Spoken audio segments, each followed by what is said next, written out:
yo, hey yo, hey yo, hey yo.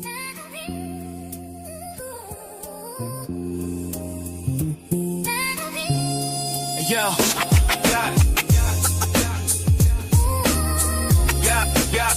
yeah, shit on. Yeah, shit on.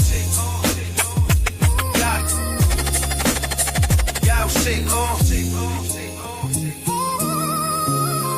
Yeah, they can't blind your vision, cover these clear mornings. Days fly by, let's make another year for it. Struggling and stressing, brother, but you here for it. Life sends you in a tailspin without no real warnings. Sat on the porch all night, damn, I used to rip flows. All the girls you stared at, yeah, I used to get those. Them chicks started smoking crack, now the kids are all schizos. Another day in the hood, homie, you know how that shit goes.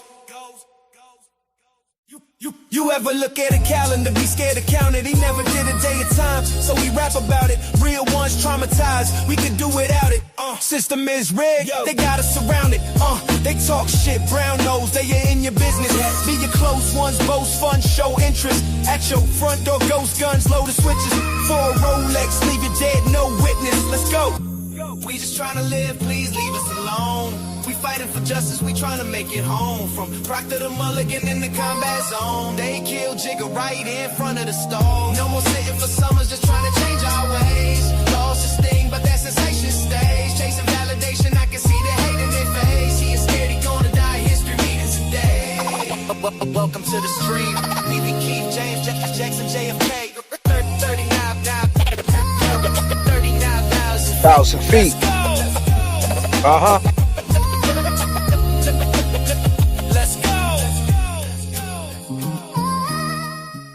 Let's go. Let's make the goal. We're number 3 on the runway. Take your carry-on, put that up in the overhead compartment. If you have a backpack with you, stick that underneath your seat, please. If you have any Hershey Kisses, Reese's Peanut Butter Cups, Nips, Cliff Bars, vapes, whatever your vice might be, take them out right now. Put your trays up, because I'm about to take you up to 39,000 feet. Remember, populate them goals and let's get the conversation moving. Turbulence in the chat. Let's go. Clear mornings, days fly by, let's make another year for it. Struggling and stressing, brother, but you here for it. Life sends you in a tailspin without no real warnings. Sat on the porch all night, damn, I used to rip flows. All the girls you stared at, yeah, I used to get those. Them chicks started smoking crack, now the kids are all schizos. Another day in the hood, homie, you know how that shit goes. You ever look at a calendar, be scared to count it? He never did a day of time, so we rap about it. Real ones traumatized, we could do without it. System is rigged, they got us surrounded. They talk shit, brown nose, they are in your business. Be your close ones, boast fun, show interest. At your front door, ghost guns, load the switches. For a Rolex, leave you dead, no witness. Let's go. We just trying to live, please leave us alone. We fighting for justice, we trying to make it home. From Proctor to Mulligan in the combat zone. They killed Jigger right in front of the stove. No more sitting for summers, just trying to change our ways. Lost the sting, but that sensation stays. Chasing validation, I can see the hate in their face. He is scared he gonna die, history reading today. Welcome to the street. We be Keith, James, Jackson, J.F.K. 39,000 feet. Let's go. Let's go. Let's make the goal. Make the goal. Make the goal. Make the goal. Make the goal. Hey yo. Hey yo. Don't go outside. Man, Kevy Kev, this case got everybody open. For sure. This is a crazy case. It's one of those cases, huh? You know? I mean, just when you think that things start to add up, there's another pot. Would you believe it?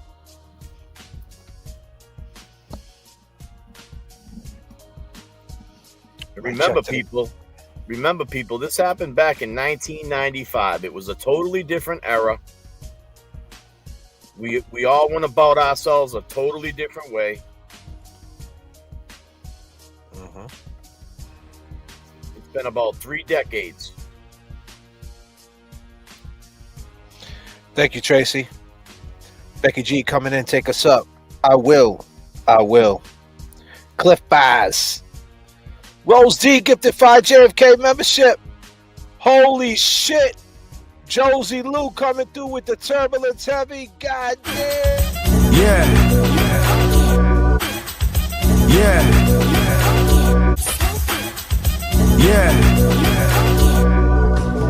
Turbulence in the chat. Can you hear me?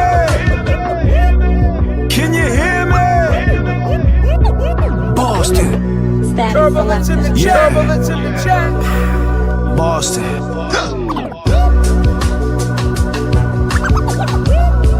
Can you hear me? 4, 3, 2, 1. Can you hear me? Static selector. Yeah. We're working too. Boston. I mean, my man had to run across 3 Yeah. We're working too. Boston. I mean, my man had to run across 3 lanes. Can you hear me? Static selector. Yeah. Boston. Wow.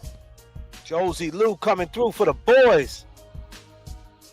Thank you so much, Josie We Lou. got Reenie F in here too, coming from ICU. She's on deck.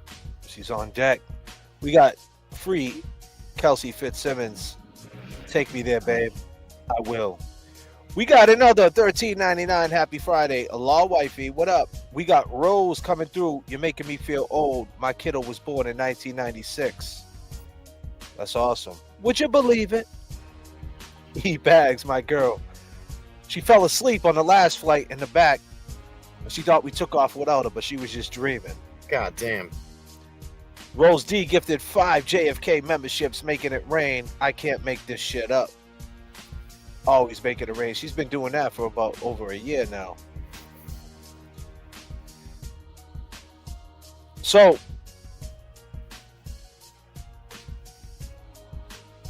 we actually went over. There's a recording of Artie. Me and Jay Brilliant. Is he in the chat right now? My man Jay. There he is, my guy. We actually reached out to Artie. We sent him a link. Jay Brilliant actually talked to him in the inbox. He says he's happy to answer any question. I don't know if he's out there watching right now. We said we were starting around 8:30. Artie is here now. Well, there he is. Artie Ortiz. What up, Artie? You want me to send the link to your Facebook? Is that good for you? You want to come up and talk? Now, how this works, I don't know if you've ever been on StreamYard, Artie. You don't have to turn the camera on like we did. You could just keep your camera off if you would like to speak. If you don't want to right now, that's fine too. We could go over the show.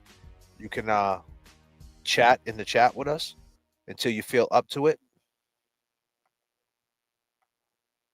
Yes, I'm the link when I'm confused how to get on. Yeah, I could send it to you. I can send it to you in the Facebook, my man. Facebook Messenger. The Facebook Messenger. I can send you the link. And all you do is click on the link, and you don't have to turn the camera on if you don't want to, Artie. It has an option to turn the camera on. You don't have to. You could just click on and come on. And I'll just talk audio. And you'll just be in one of these boxes. And we'll just go through them nights, man, and talk about what the fuck and why is your name getting muddied up? And what the hell happened?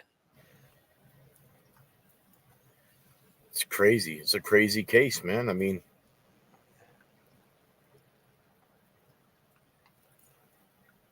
Serious. How do you bypass copyright? Well, Allie, that's because when you're homeless and you live in your car and you're homeless, they let you go. They don't care about you. They only go after the big fish. They don't go after the small guy. So that's how we get away with the copyright.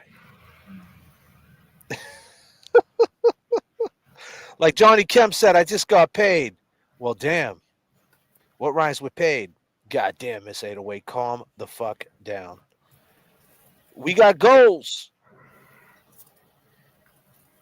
Yeah, I'm going to send that to Artie.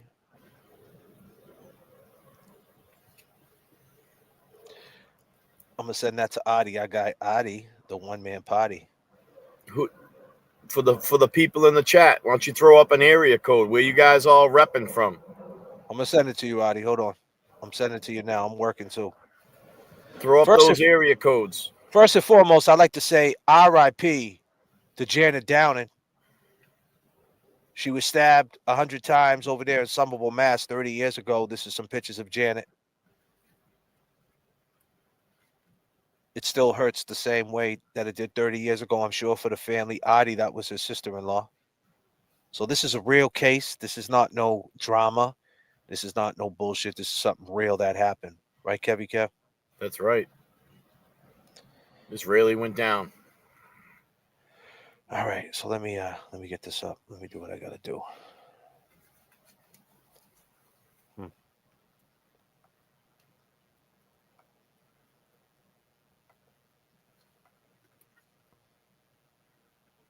Talk to the people, Kevy Kev. Why don't you explain who Artie is and what exactly happened with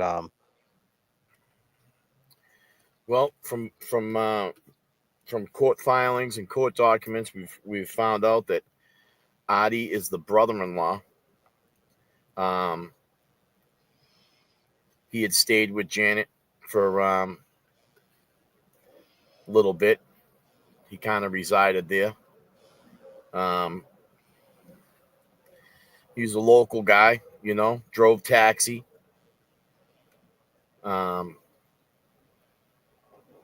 when this incident went down, Artie was there. He showed up there. He could have been there prior. I mean, these are a few questions that we wanted to ask, you know. There's also, you know, notes that he might have lost his keys in the backyard. Was there a side door? Was there a yard fence? You know, just a few things that, you know, could be clarified a little bit, you know. And what better way to get some clarification by Artie and himself, you know?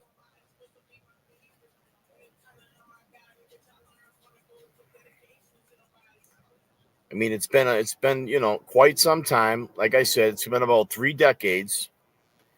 We did find,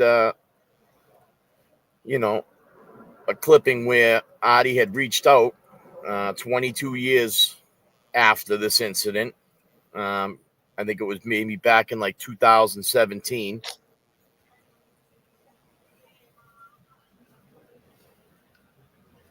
And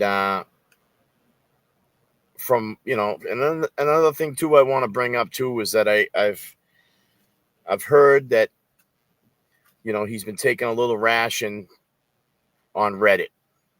I'm not too familiar with how Reddit works. I don't know if it's another platform, social platform, but I've heard that he's been trying to defend himself over there. He actually was on True Crime Garage. They asked him a bunch of questions. So basically what happened was the neighbors were saying that Artie moved out the house and Artie had every reason to kill Janet Downing, and they have the wrong guy. Point blank, period. They're saying that the guy that's been in jail for 30 years, the 15-year-old at the time, Eddie O'Brien, he didn't do it. Artie Ortiz did it. He said that we're going to get into it with him when he comes backstage, and we're going to talk about it. He said he hasn't got nothing yet in the comments. I just sent it to him in his messenger. He just seen it. He's got it.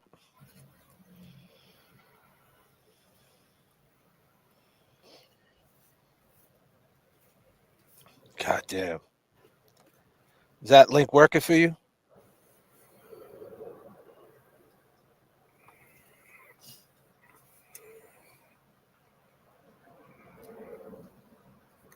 Is he trying to come up on his phone? He might have to, you know, Don't say nothing.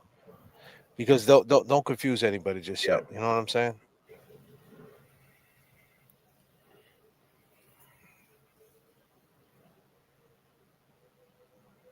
No, it's not working. It wants me to sign in Google, which I don't have. You can't just go through your phone, huh? There's no way you could just go through your phone with it when you hit it?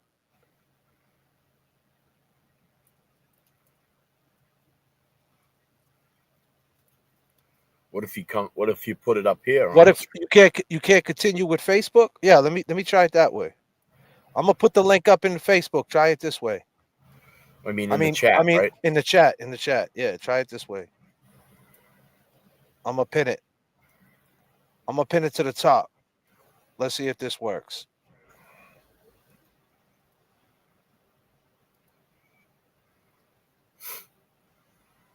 This heated vest is a must-have for surviving. But maybe you could try the Google Voice. It should work. I mean, I just sent it to. I mean, everybody comes in through that way. Click the link Yeah. in the chat, Artie. This should work. It's pinned to the top, Artie.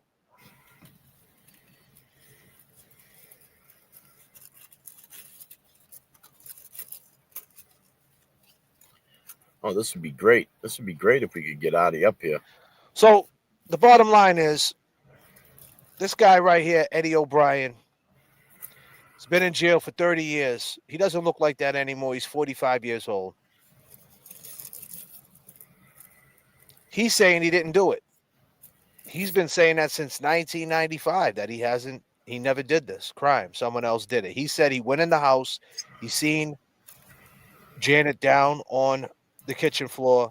As he was walking out the house, someone grabbed him by the shoulder and said, "If you tell anybody, I'm going to kill you and your family." He ran down to Burger King. He went to Union Square. He got in a little scuffle. He went to the shop that he worked at, a little bodega, corner store. I'm going to mute you up, man, because that paper's killing me.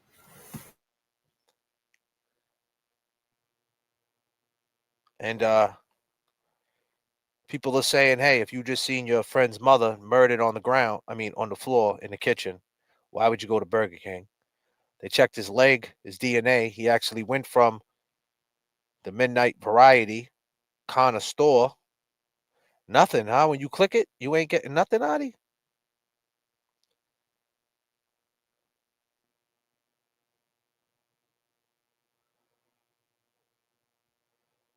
What is going on?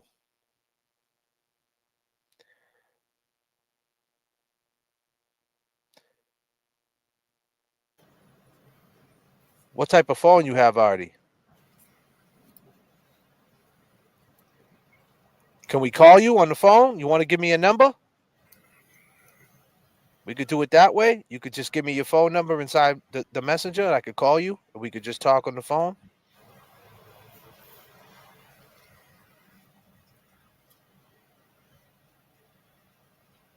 Oh, you sent me his phone number.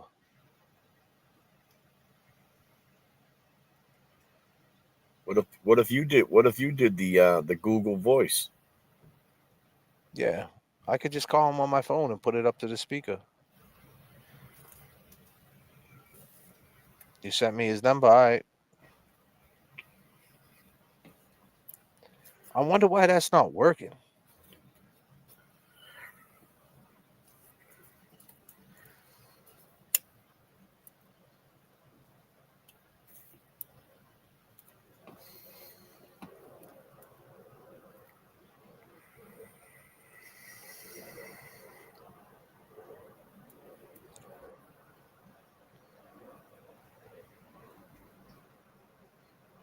All right, hold on. You just tested it. It worked for you, Josie Lou? Man, it worked for everybody else, but it's not working for him. I wonder why, man.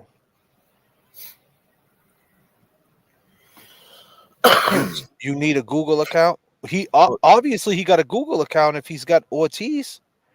He's talking in the account. Yeah, but it's crazy, man. It's like that's why I was What's going to try crazy to. about it? No, it's going to try to tell you about opening it up in an external browser. That, you know, I mean, that's you got to go to the three dots on Yeah, the so bottom. so why don't he do that? Why don't he take the link and copy it and then put it in a browser and then hit it? I mean, I'll call him just for the sake of keeping the show moving, but I would like him up here, man. It'd be more organic. You know what I mean? I'm saying he could take the link and he could put it inside Safari and then hit it and then get in that way. That's how you'd have to do it. Well, he's here. He's here. Your God device damn. is not, his device is not, they need to connect their mic. You have to connect your mic, Artie. So I can add you to the stream. You got to connect your mic and your cam. Your devices are not connected. You got to hit your mic up, connect your mic. And then you can shut your cam off if you want to. But you have to accept them both first. You have to accept the mic and the cam. He's backstage, but devices are not connected. He's older. It's not something he might use all the time. Absolutely. We totally understand. Turn permission on, Jay Brilliant said. He'll figure it out. He's backstage right now.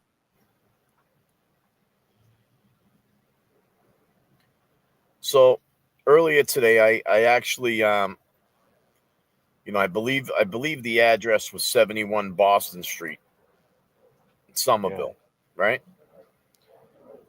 Yeah. And, you know, maybe the Burger King has changed location. I mean, a lot of times, I mean, those kind of franchises, they just kind of refab them. They don't really change the location all the time. But hold on 1 second. Artie, you got to turn on your mic and your camera. You got to give him permission for that. But he jumped in this way too. So now he jumped in two. He's entering the studio. He's trying, people. I give him all the credit in the world. He is trying. You gotta. He's here on two different devices. As soon as he enters into the studio, that it asks you to turn on accept mic. Yeah, you gotta. You right when you come in, it'll say turn your mic on, and the cam. Oh, he just bounced out. So when you come back in, when it says turn your mic on, turn your cam on. Artie's not fucking around. Artie wants to talk about this. We appreciate that too. Yeah, we do. Now, if people don't understand what we're talking about, this is part 3. You can go to part 2 and you can go to part 1, and you'll understand exactly what we're talking about. But in a nutshell, Eddie O'Brien was found guilty for killing Janet Downing in July of 1995. It happened in 1999. He got found guilty of life in prison. Juvenile laws got revised. He wasn't going to take parole at first, but he said, I'm going to take it, but I'm not going to admit to the crime. Parole didn't give him parole because he won't say he did it, and he refuses to say he did it. And he claims he didn't do it. There was a book out named Margot, a woman named Margot Nash, who wrote the Altar Boy murders. His lawyer the lawyer who had his case ended up going to jail for money laundering. The judge, the original judge, Hefferman, was on the case. They said he was biased because he wasn't because during the time juvenile laws were being reformed, and he didn't want juveniles being tried as adults.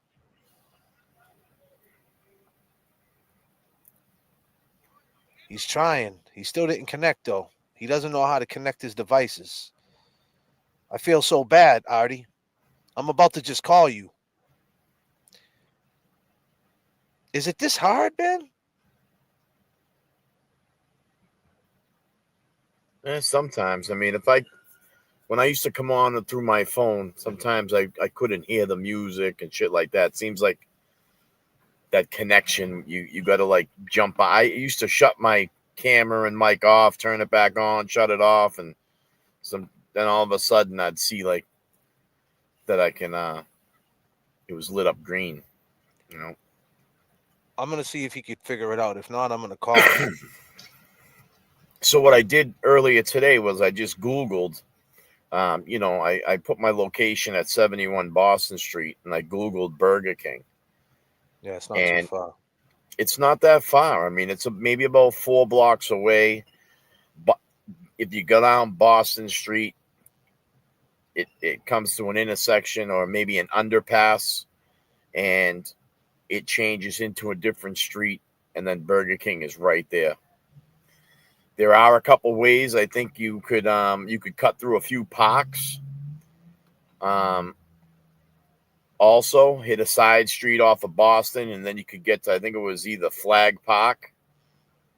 You could cut through that park and get there too. So I mean, Eddie was saying that he had gotten jumped.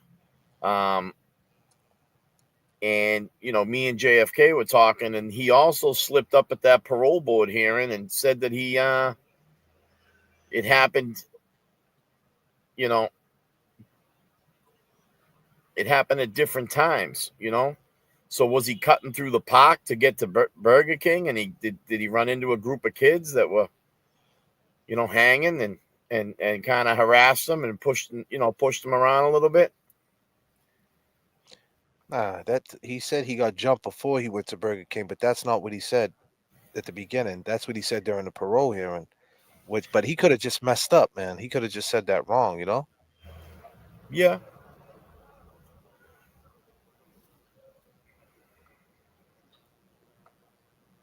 You got to think about Hey, it. is this Artie? Is this Artie? Hey, what's up? What's up, Artie? Hold on one second. I'm gonna share you. You're live right now, just to let you know, right? You're live, and I'm gonna share you so you're live, right? You agree? You agree coming on live? Absolutely. All right, cool. Because we ran into a I got couple. nothing to hide. Yeah, absolutely. I just want to keep it fair. You know what I'm saying, bro? No, I got you. So, Artie, welcome to the show. My name is J.F.K. You got Kevy Kev with you here tonight. Hey, Kev. Yeah. So, Artie, this is the chat. I don't know if you can see the chat. I don't know what happened when you were trying to come in on the link. You didn't know how to. I can see the chat. My email and Google is all fucked up right now. I understand. So, what's going on? I mean, Eddie O'Brien has been in jail 30 years for killing Janet. She was your sister-in-law, correct? Yes, she was. And she got stabbed over 90-something times, right? 98 times. 98 times. And now the waters are getting muddy, right? He's saying that he didn't do it. He's been saying it though, right? And correct me if I'm wrong. He's been saying that since 1995, right? That he hasn't. I'm hearing a repeat of what you already told me before in the background. What? I'm echoing. Yeah. Am I? Do you have? Yeah. No, I can. Do you have the? I can see you. If you have the me on YouTube, you got to turn that down. Wherever you're watching me at, you got to turn that down because then you're getting the bounce back. Okay. So if you got me on the phone or whatever on a computer or something, just turn that down. No, I'm on my iPhone. Yeah. So if you have a link open or whatever, just cut the volume off of that. The only links I got open is your phone call and your podcast. Okay. Am I still echoing? Yeah, I can hear what you were saying in the background. Yeah, because you have. So get out of the podcast that you have open. Just like get out of that window. Just take that down, and just stay on the phone with me.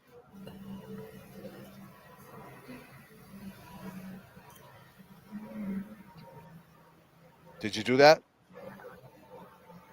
I lost it. You lost what? The screen. Oh, there you are. Do I sound better? Yeah, it's a second delay, but I can handle it. All right. So Eddie's been saying he's not guilty since 1995, right? Correct me if I'm wrong. Has he been saying that? Yep, that's been his story. Now, what was were you always in the mix way back then? As far as them like What do you? pointing you as like a third culprit, like a third party culprit? I was in. They threw me in the mud days after it happened. Now, when that happened, what was your reaction? Like that must have been spooky, right? My honest reaction was, I don't know what the fuck these people are thinking about. Holy shit. So what happened when you went down to the police station? Did they ask you questions about this situation, take your DNA or anything like that? I went to the police station the next day with my wife. Mm-hmm. They asked us a question on if we knew what Eddie O'Brien smiled like, and I was like, I have no clue. And then it was pretty much over. And as far as me drawing a pumpkin or a knife and showing it to Gina Mahoney is a bunch of bullshit. Yeah, why'd she write that? She said that you drew a jack-o'-lantern. What was up with that? I have no clue, man. You still there? I have no clue. You have no clue. Eddie's dad's in the chat. Are you friends with Eddie's dad? Are you guys cool or No. Oh, you're not. We cool. we were kind of friends when I was living there. It's me, Eddie O'Brien. Is this Ed O'Brien? This ain't Eddie O'Brien from the prison. They can't stream, can they? Upstate? What the fuck is going on? Is that something new? He got caught with a phone at his parole hearing. What's he doing? Oh yeah, I mean, what are you gonna do? Have you ever did any time before, bro? Me? Yeah. I mean, no, not a day of my life. So no. Oh, it's his dad. Okay. Oh, it's his dad. Okay. So the Oh, woman says he can't hear you anyway if you talk, Kevy. That's why I said to have the link. You already know that. So this happens. You talk to this woman across the street. She says it was a hot night. It was a humid night out. You dropped the fare off at South Station, correct? Correct, yeah. And I just got to ask you a question. What type of cab was it back then? Was it an old like Dodge like cab, like with the slant six, the pieces of shit?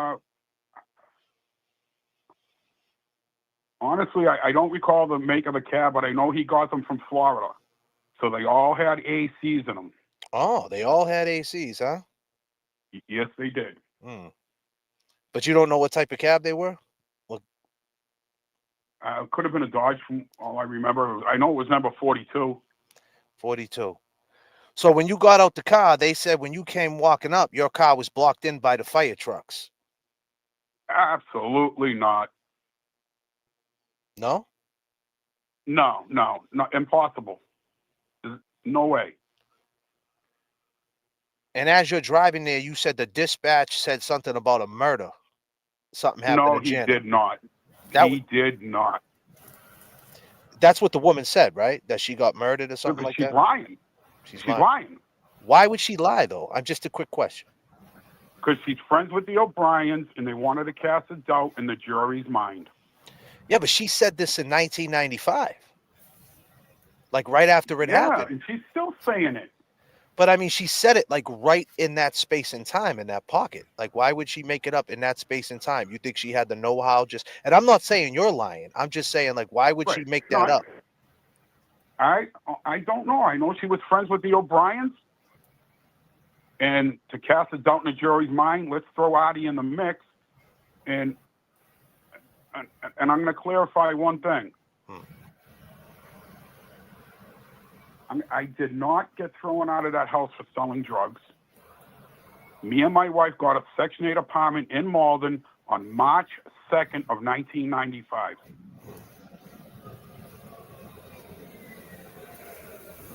So all the stuff that Janet, before she passed away, she said she talked to her friend. Now, the friend that she was talking to, was her name Gina? Am I correct? Is that her name? Gina Mahoney. So she said she was talking to Gina, and she said, if something happens to me, she pounded her fist, and she She said Gina's lying. she used it as punctuation and said investigate, investigate, investigate, and look at No, Artie. that's not true. And she said this in 1995, like right when it I happened. know, and I have letters from her children stating what it was like having me in the house.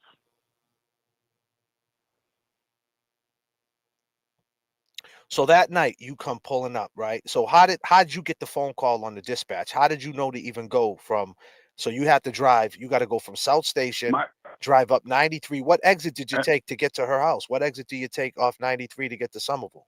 I think it was 28 right there by Assembly Row. Well, the old Sullivan Station back then, right? No. The exit by the Somerville Courthouse. Oh, okay, yeah, right there by Assembly Square Mall back then. Right, and I took an illegal left turn on McGrath Highway to get up towards her house. Mm-hmm. So what did you hear from dispatch? I heard nothing from dispatch. My wife called them and said, tell my husband he needs to call me right away. I called my wife. My wife said, get to Janet's. Something happened.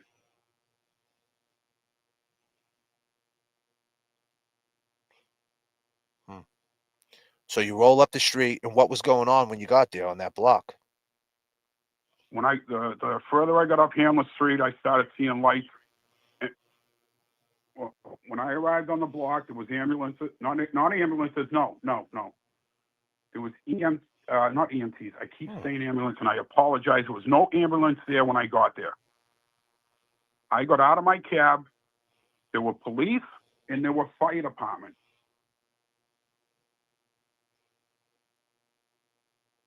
Okay. And what was your first initial reaction? Like, did you know what the fuck was going on? Like, Well, who'd you talk to? Well, growing up in Charlestown, I seen the yellow tape. I know what that means. What's that mean? I didn't. And it means there's been a crime committed. Crime scene. And I attempted to go in the house. The cop told me no. And I goes, where's my family? Where's my family?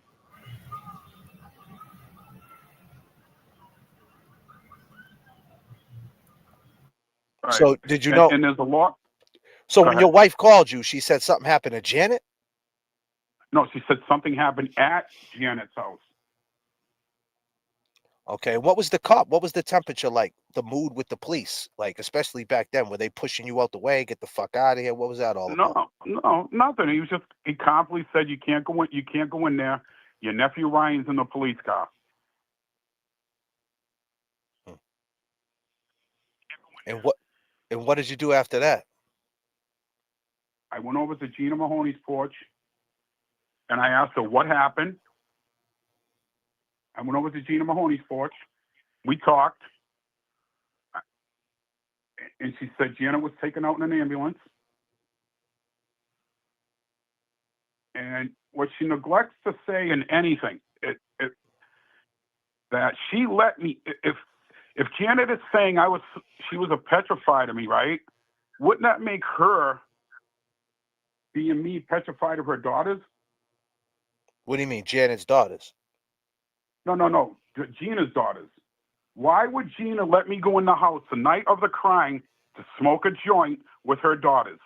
How old were their daughters back then? I'm just trying to get an idea of the age. And if you don't want to say it, you don't have to. I'm just trying to understand. How old was you back then? How old was you? Because this is 30 fucking years ago. 19, I was.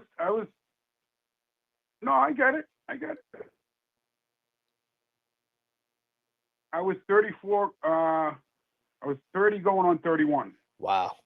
The good old days, huh, Artie? Yeah, I wish it was. So you go inside the house and you smoke a joint. But right. she's saying that, but at the time she was saying that Janet was kind of going crazy. I mean, at this point, nobody knew what really happened to Janet, right? I mean, what Janet was saying that you were doing all these crazy things. That's what she said. If Janet had a problem with me, she would come forward to me and let me know. Well, she said she kicked you out the house. That's letting you know, right? Right. That's a lie. She never booted you out. No, she never booted me out, dude. I'm telling you the truth. I believe you, my dude. I believe you.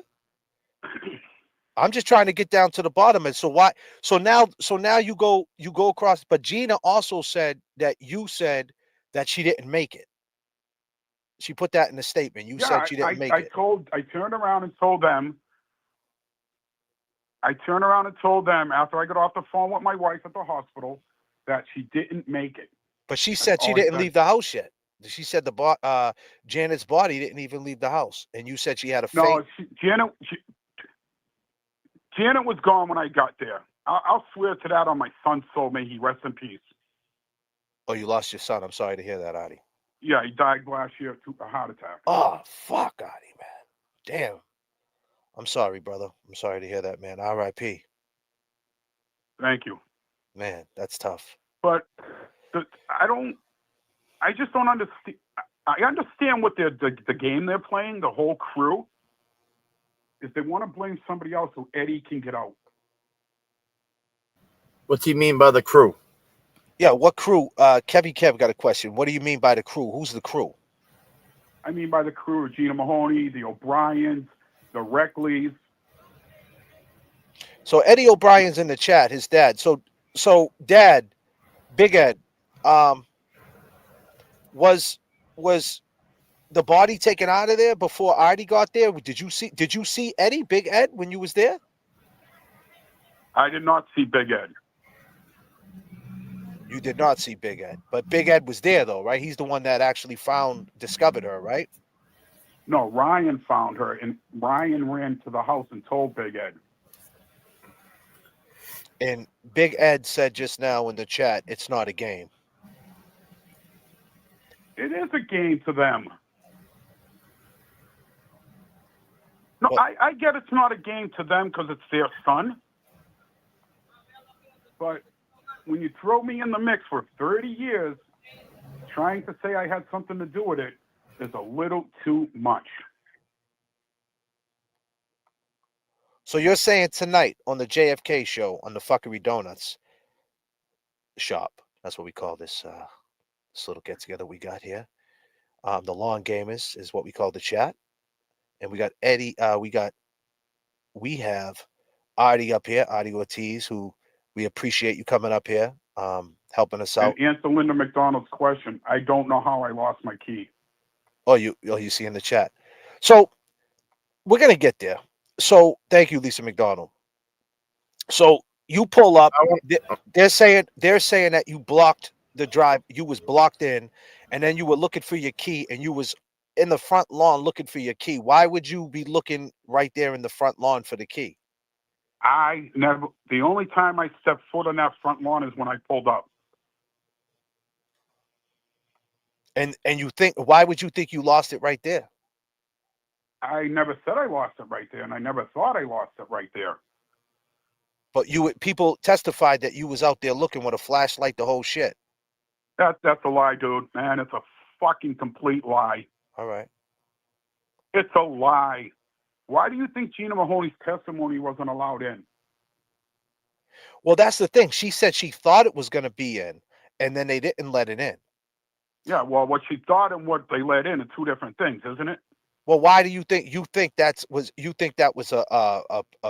it was a problematic thing or a systematic thing? I think that was more systematic, right? Because at the time, the juvenile laws, they were trying to do the juvenile laws.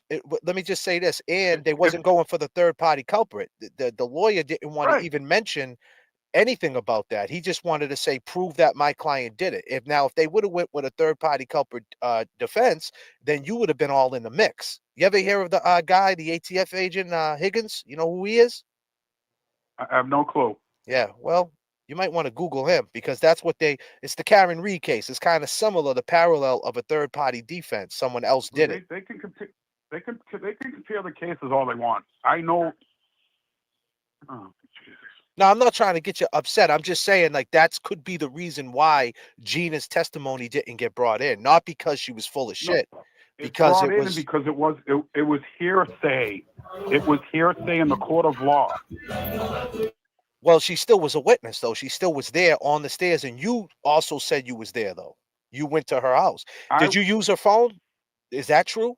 I did. Who'd you call? Yeah, that's true. I used her phone. Who'd you call, if you don't mind me asking? I called my wife at the Mass General through the emergency room.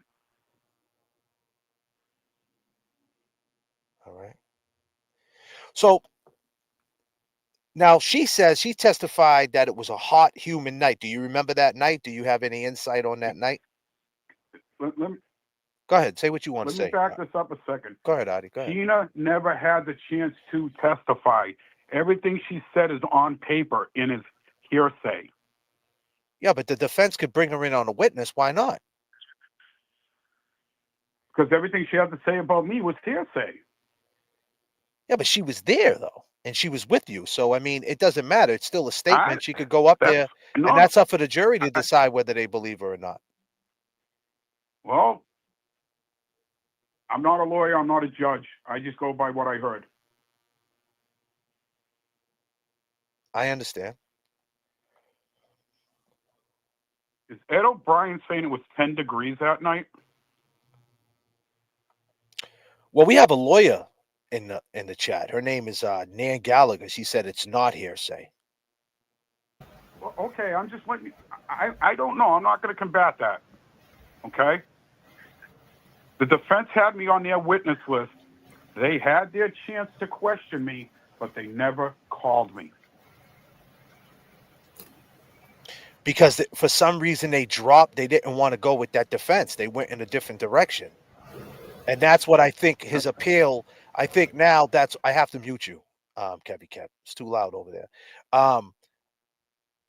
That's the reason why I think that's why he's trying to appeal it.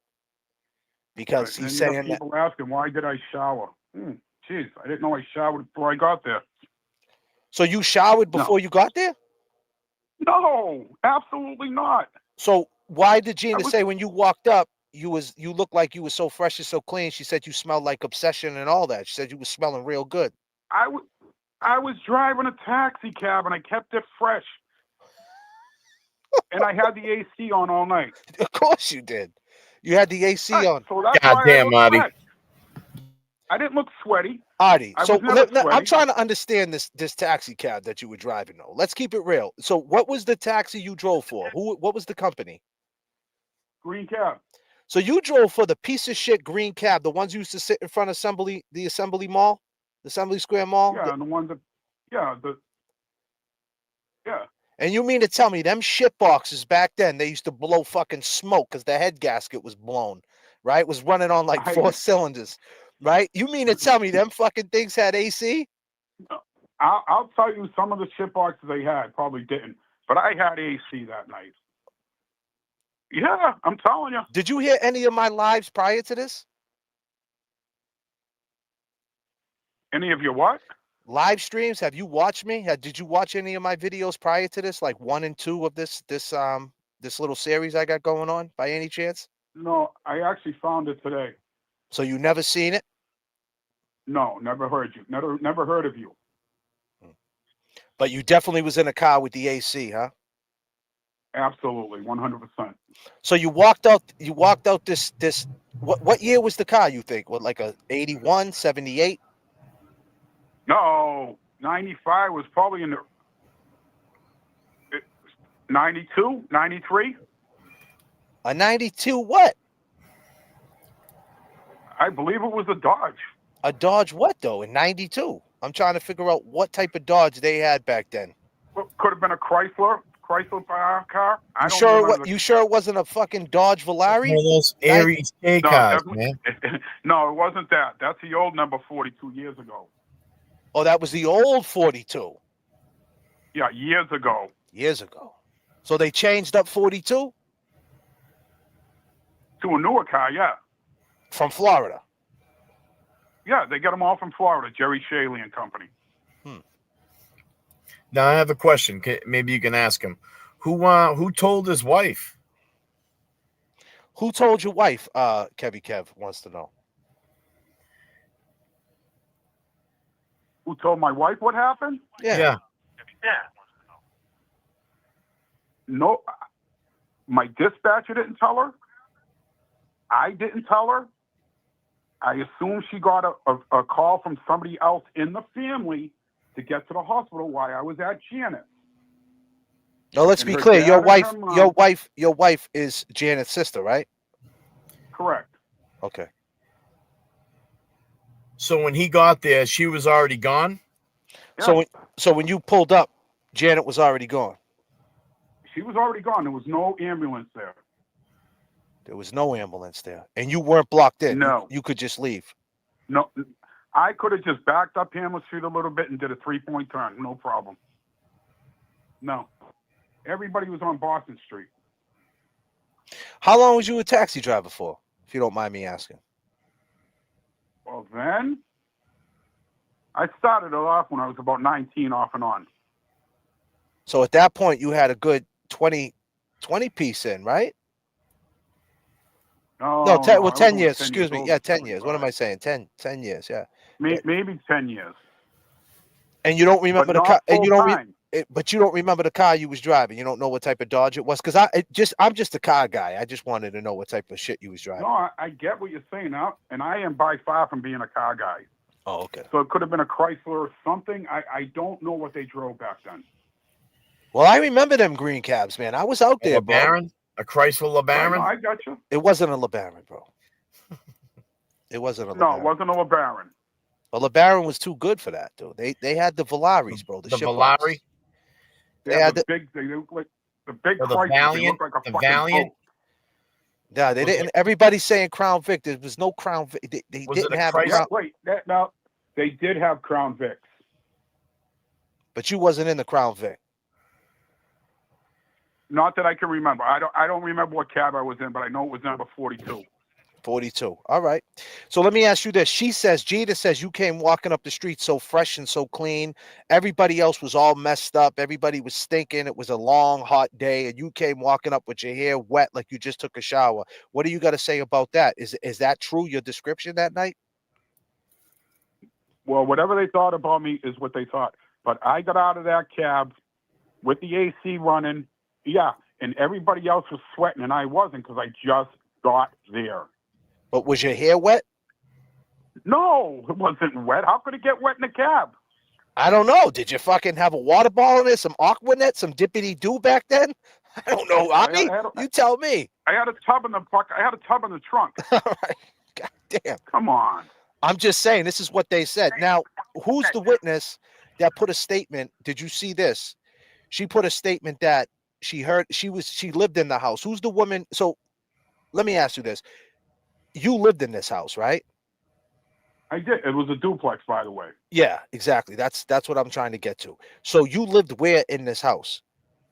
On Janet's side of the house, the right side of the house, if you're looking at it. So you lived in the basement, or you had a room? No, we lived in the front room where our windows face the O'Brien's house, a guy named Tony, and Gina Mahoney. Okay. And so who was the neighbor? Who was the person who lived in the duplex with you guys? What was her name? Virginia Reckley, if I remember correctly. Yeah, so Virginia Reckley said she heard some noise, right? But she chalked it up to her and Paul fighting, right? Did you hear that? Her and Paul. Paul who? I mean, not Paul. What's her husband's name? He wasn't there. Janet. Well, no, she chalked it up to that it could have been a fight between them two. That's why she didn't say anything when she heard the commotion. She said she heard. Right, but he was not there. I understand he was not there, but she might have thought he was there. That's what she said. Noise at the bulkhead. No. No. Did you see the statement that she wrote? Not the full statement. I've seen so many over my time. So basically what she said was she heard some noise, but she didn't report it because she thought there might have been an argument between her and her husband. I understand he was not there, but she didn't know that, right? But she also said she was doing dishes, and she said there was no water pressure, and she said that usually that he was washing himself off in the sink. And he was washing himself off in the sink. Yeah, because there was blood found in the sink. Yes, he was. Now, did he have now he had a white T-shirt on? Everybody testified he had the same white T-shirt on. It had no blood. Now, did you go back in the house after it was all said and done and see like what it looked like, the aftermath of this shit? I went in about 4 or 5 hours after to get the kitty litter box and the kitten. That was it. And what I seen, to this day, I don't wish anyone to see what I saw. I really don't. I'm sorry, buddy. They allowed him in there 4 hours afterwards, huh? You said 4 hours after they allowed you in there?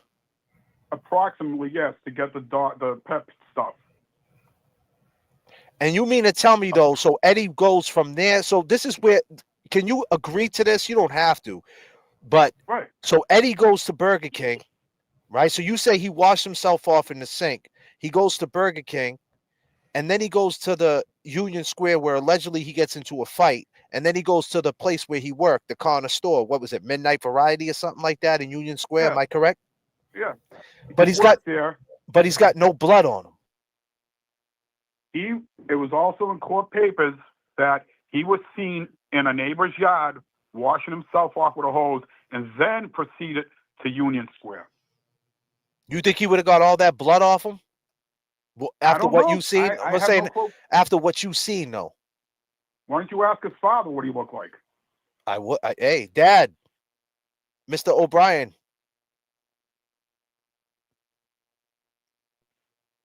What's going on with this blood situation? Because that's where the story, no pun intended, gets sticky, Throw right? him a link. Artie? Throw Mr. O'Brien a link.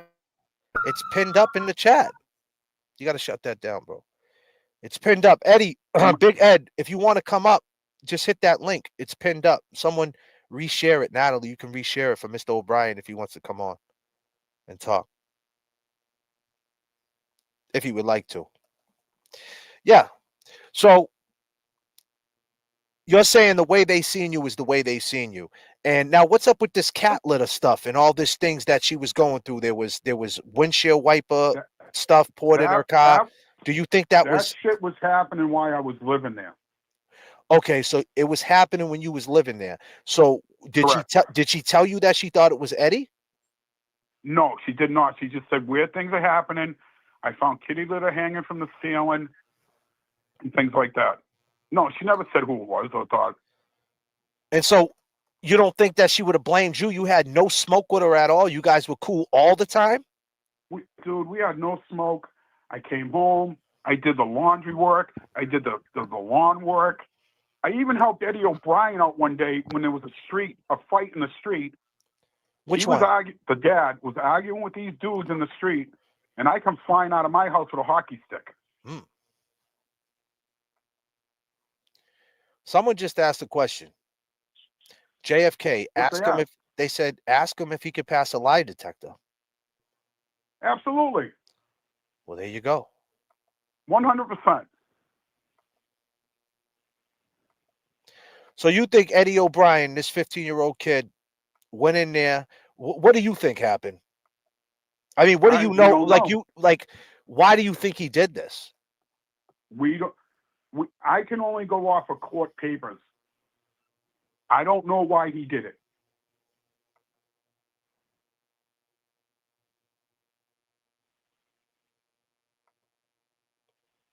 And you lived in the house at the time all these spooky things were happening. So you can agree. Now, this is where it gets kind of technical, right? Okay. So Regina, the girl, so Gina and Regina, if that's her name, Regina, the one who lived in the duplex with you guys. Right. And then Gina across the street. And there was somebody else, too, that wrote a statement. They all said the same thing about this spooky shit happening. And you're confirming it, too.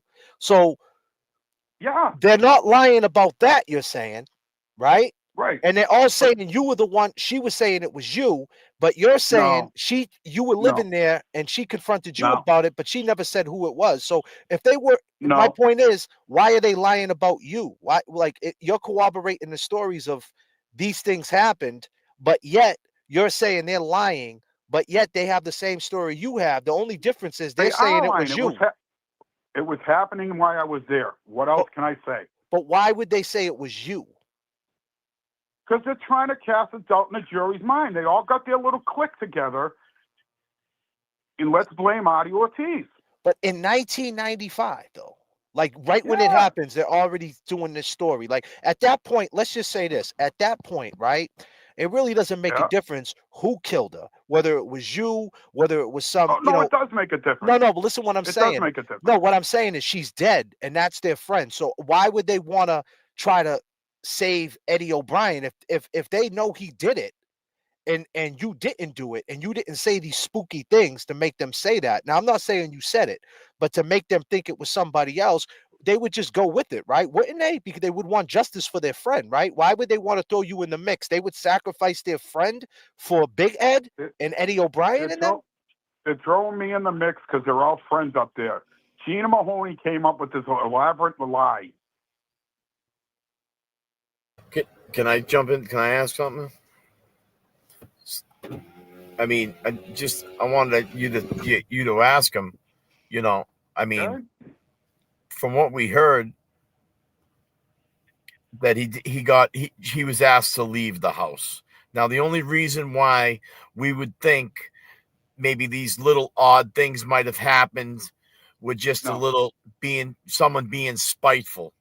That's all. I mean, that's how we interpreted, the connection between what people have been saying. No, I have no right. I got you. I had no reason to be spiteful towards Janet. Well, I mean, it took me and my wife and my son in. And I understand that, but what you're saying is your side of the story is that you ended up getting some housing and you moved on. Did you think it was Eddie right from the jump? Right, and this thing about me, I had no clue who it was, to be honest with you. Nobody did. I just saw that Eddie O'Brien commented. Let me just say this before let me hold your thought. Go ahead. Say what you got to say. Sorry. Go ahead. Eddie O'Brien just made a comment.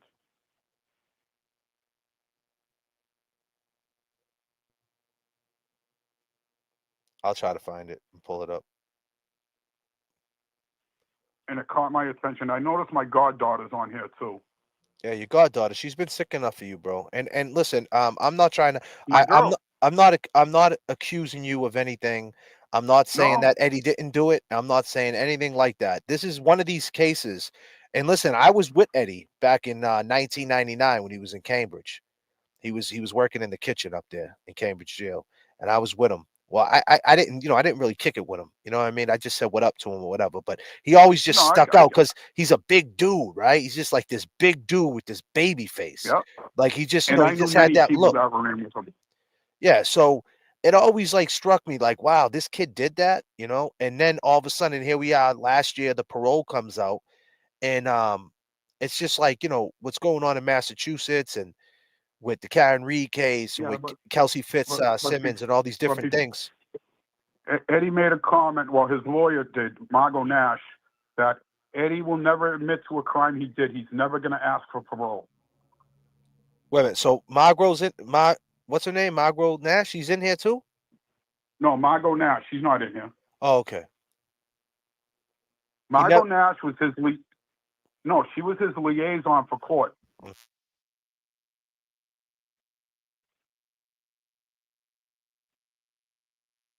And she wrote a book, right? The Altar Boy Murders or something, right? Correct. Yes. And she's the one that muddied all this up, right? So to speak. She's the one that threw you all in it, right? I seen a couple of interviews with her. Her, the O'Briens, and Gina Mahoney. Now I got a question for him. I mean, where he lived there? What type of kid was Eddie? I mean, was he real good friends with her son? Type of what? What type of kid was Eddie? I'll tell you, he seemed like a good kid. He was friends with her sons. He came in the house. I had snowball fights with the kids, including Eddie outside. Things like that. I thought he was a good kid. Type of kid that could have dinner there with her son.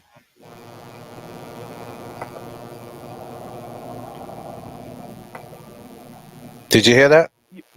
Yes, he was that type of kid at the time. So let me ask you this: in the first 48 hours, you know, so how long was Eddie? When did everybody stop pointing at Eddie? Like even behind the scenes, when was the rumblings that it was Eddie? Was there like some like behind the scenes, like, hey, I think it was Eddie, or we know it was behind Eddie? the scenes. We just got a call from an official that Eddie was arrested for the murder. And then we found out the details why later on. So how long after was that exactly? Do you remember? Uh, I don't know. I can't remember. No. You don't remember how long? Was it 2 weeks? Was it 2 weeks? Do you think? Or a week? Well, I think now from what I can't answer that. I don't know. So you're saying that you didn't know it was him off the bat or anything like that? Not off the bat, no. So, I knew but it was him 2 or 3 days. so why would you assume that this person was covering for Eddie if no one even thought it was Eddie?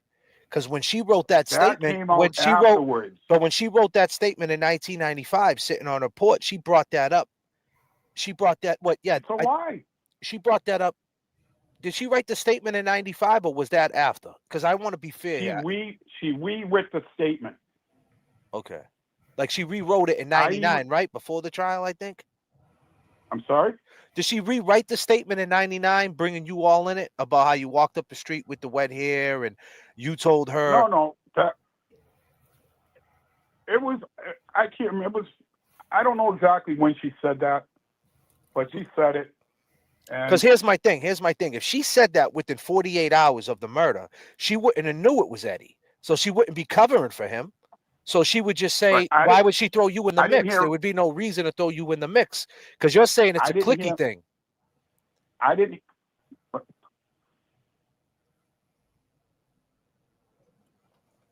It is. They were friends with the O'Briens. They were trying But to if nobody, here's my point though, if she wrote a statement within 48 hours saying that. She didn't write it within 48 hours. Well, I'm asking you when. Do you know when? I don't know when she exactly wrote it. All right. Another question I got for you. Wasn't the statement dated? So I think Regina wrote a statement saying that you said that if the house, who said if the house, if something bad happened to her, that you told them that Janet said that she wants the house to go to you. No, and that's take care a of her bunch of kids. bullshit. Who said that though? No, who said that? Who said that? I have no clue where that's coming from. Someone said that. Who said that? Let me see. Who said that? I got it right here. Hold on. Yeah, take the keys to my car. If anything was to happen, Christine's on to you. Tell her I love her 'cause I haven't yeah. talked to her. Who wrote that? I got that right here. So, yeah, Gina Mahoney said it. I got a question. She told him that if anything ever happened to her, she wanted him and his sister to have the car and to move back into the house to raise her. No. And where's that date on that? Dude, that's a straight up lie. I'm telling you right now. And this is a handwritten statement too. I don't care what it is. No, I'm not yelling at you, dude. No, I get it, brother. I get it. No, I'm just telling you. I mean, this is what we were reading when we were going through it. We were like, what the fuck? Yeah, it's a bunch of lies. Wow, man. Now, I mean, so Artie, if you were frequent at that, we'll add something in. I'm going to back up a minute. Go ahead, brother. Okay. Say whatever you want, man. Sure. If Virginia Reckley had the same thing to say, okay, she heard the noise, but when Erin, Janet's daughter, went into the house, and she denied to Erin's face that she heard anything.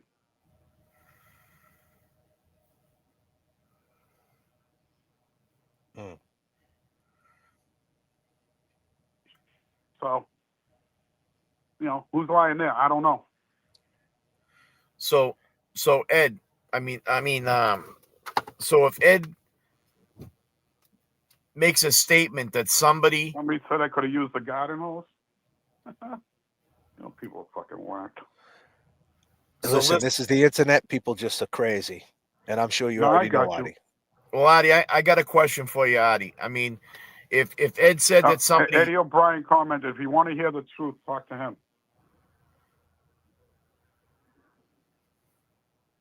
Go ahead, ask the question, Kevin. Yeah, I mean, if Eddie O'Brien Jr. is saying that somebody had touched his shoulder and made a statement that if you say anything, I'll murder you and your family.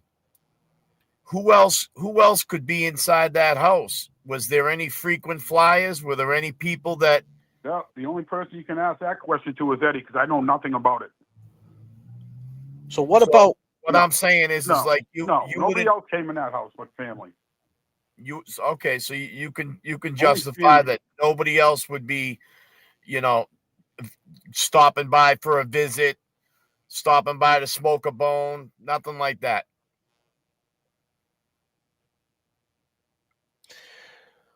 So who's Virginia Reckley? No. Who's Virginia Reckley? Who's that? She was Janet's tenant at the time. So she lived in the house. She lived on the left side of the duplex. So Janet owned this duplex. Yep. So I remember thinking that he was really not in any rush, not like he was responding to 911, the emergency situation. She's talking about the cop. The cop pulled up. So she was there when the cops rolled up, right? And then I don't know. Was she? Yeah, she was there. And she said she told the cop to go in the house, and the cop was like being a dick. And then the cops went in there, and he kind of got upset because in her statement, she said she didn't see any blood in the kitchen, but went downstairs. There was a whole bunch of blood. Yeah. So at one, so she must have went up to the basement. He said to Janet's kitchen. Let me. I just want to say what she said about you, so you get an idea of what they're saying about you. Let me see. Go ahead. Yeah. I'm just trying to find it. I'm sorry. Just bear with me, man. Go ahead. So after Janet was taken in the ambulance, I saw Artie again. Let me back it up. I remember thinking that he was really not in any rush, not like Red crying. After that, let me see when she seen you first. So this is November 30th, 1999. Right? Within seconds, after that, I didn't hear any conversation. When he go inside, he walked slowly and deliberately. Okay, so here's the thing. She's saying that you was there. She's saying Virginia Reckley, is that her name? She's saying you was there before she got taken out the house. You're saying no, that's 100% false. Absolutely not. All right, so she was not there. This is what she says. She says to the cop, I remember thinking that he's really not in any rush, not like he was responding to any 911 emergency situation. She's being snarky. Ryan was a wreck, crying and shaking. I thought by my response that the officer would start rushing into the house. I repeatedly told him that he needed to get inside, but he just acted fresh and like a smart mouth. Just hear me out for a second. No, this is not Gina. This is Virginia. That's her name. No, go ahead. Right? No, right. She goes, when he did go inside, the cop, he walked slowly and deliberately as if swaggering. After that, I did not hear any conversation coming from inside the house. Within seconds of her telling that cop to walk in the house, right, and go see what the fuck is going on, I saw Artie Ortiz walking around the yard and saying that he lost his keys in the grass. She's lying. Can I just finish, please? Then he went over to the Mahonies. So did you see her? Did you see Virginia before you seen Gina? I did not receive Regina at all that night. So wait a minute. So is Virginia's Regina? No, Gina is a different person. Yeah, but who's Virginia? She lives in the house, right? Virginia was the neighbor next door. I did not see her at who's all. The one? No, there. Who's the one that lives in the house? You're saying? What's her name? Regina Reckley.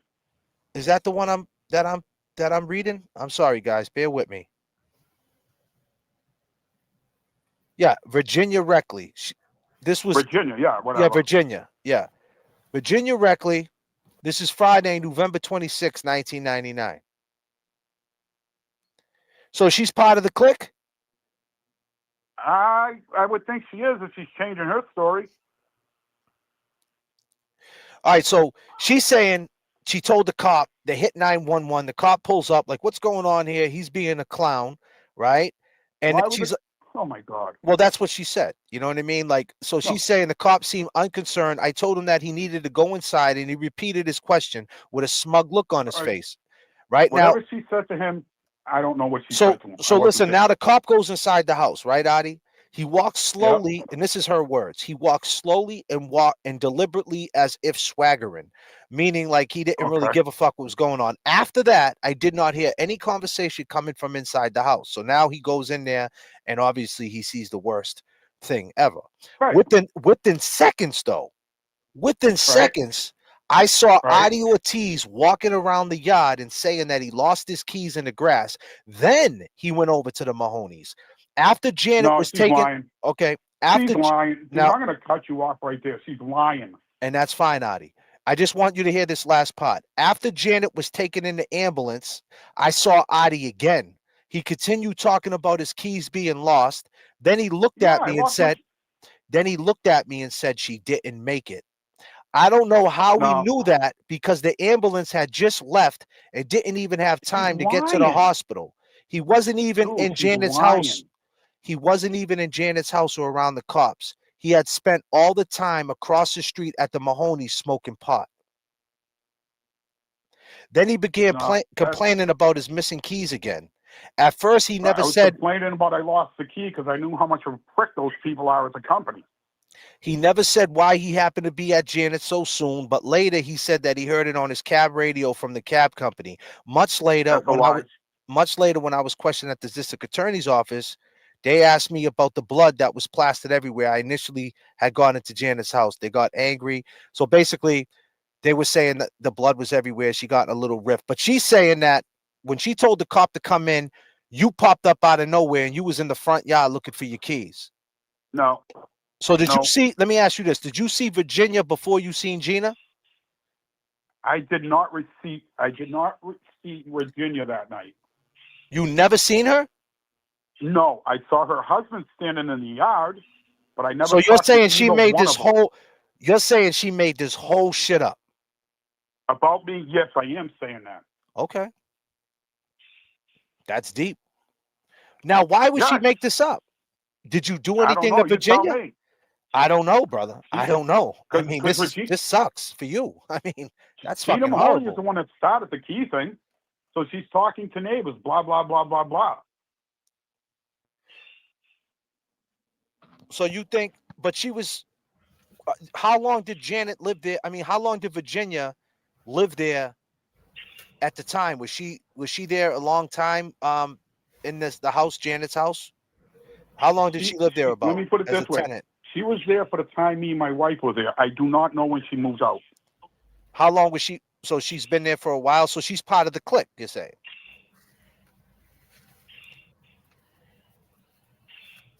Oh, so nice thing. They're still going at it. There's no blood on the hilt of the knife or Janet's fingernails.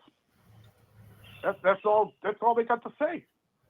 That's the evidence they think is me.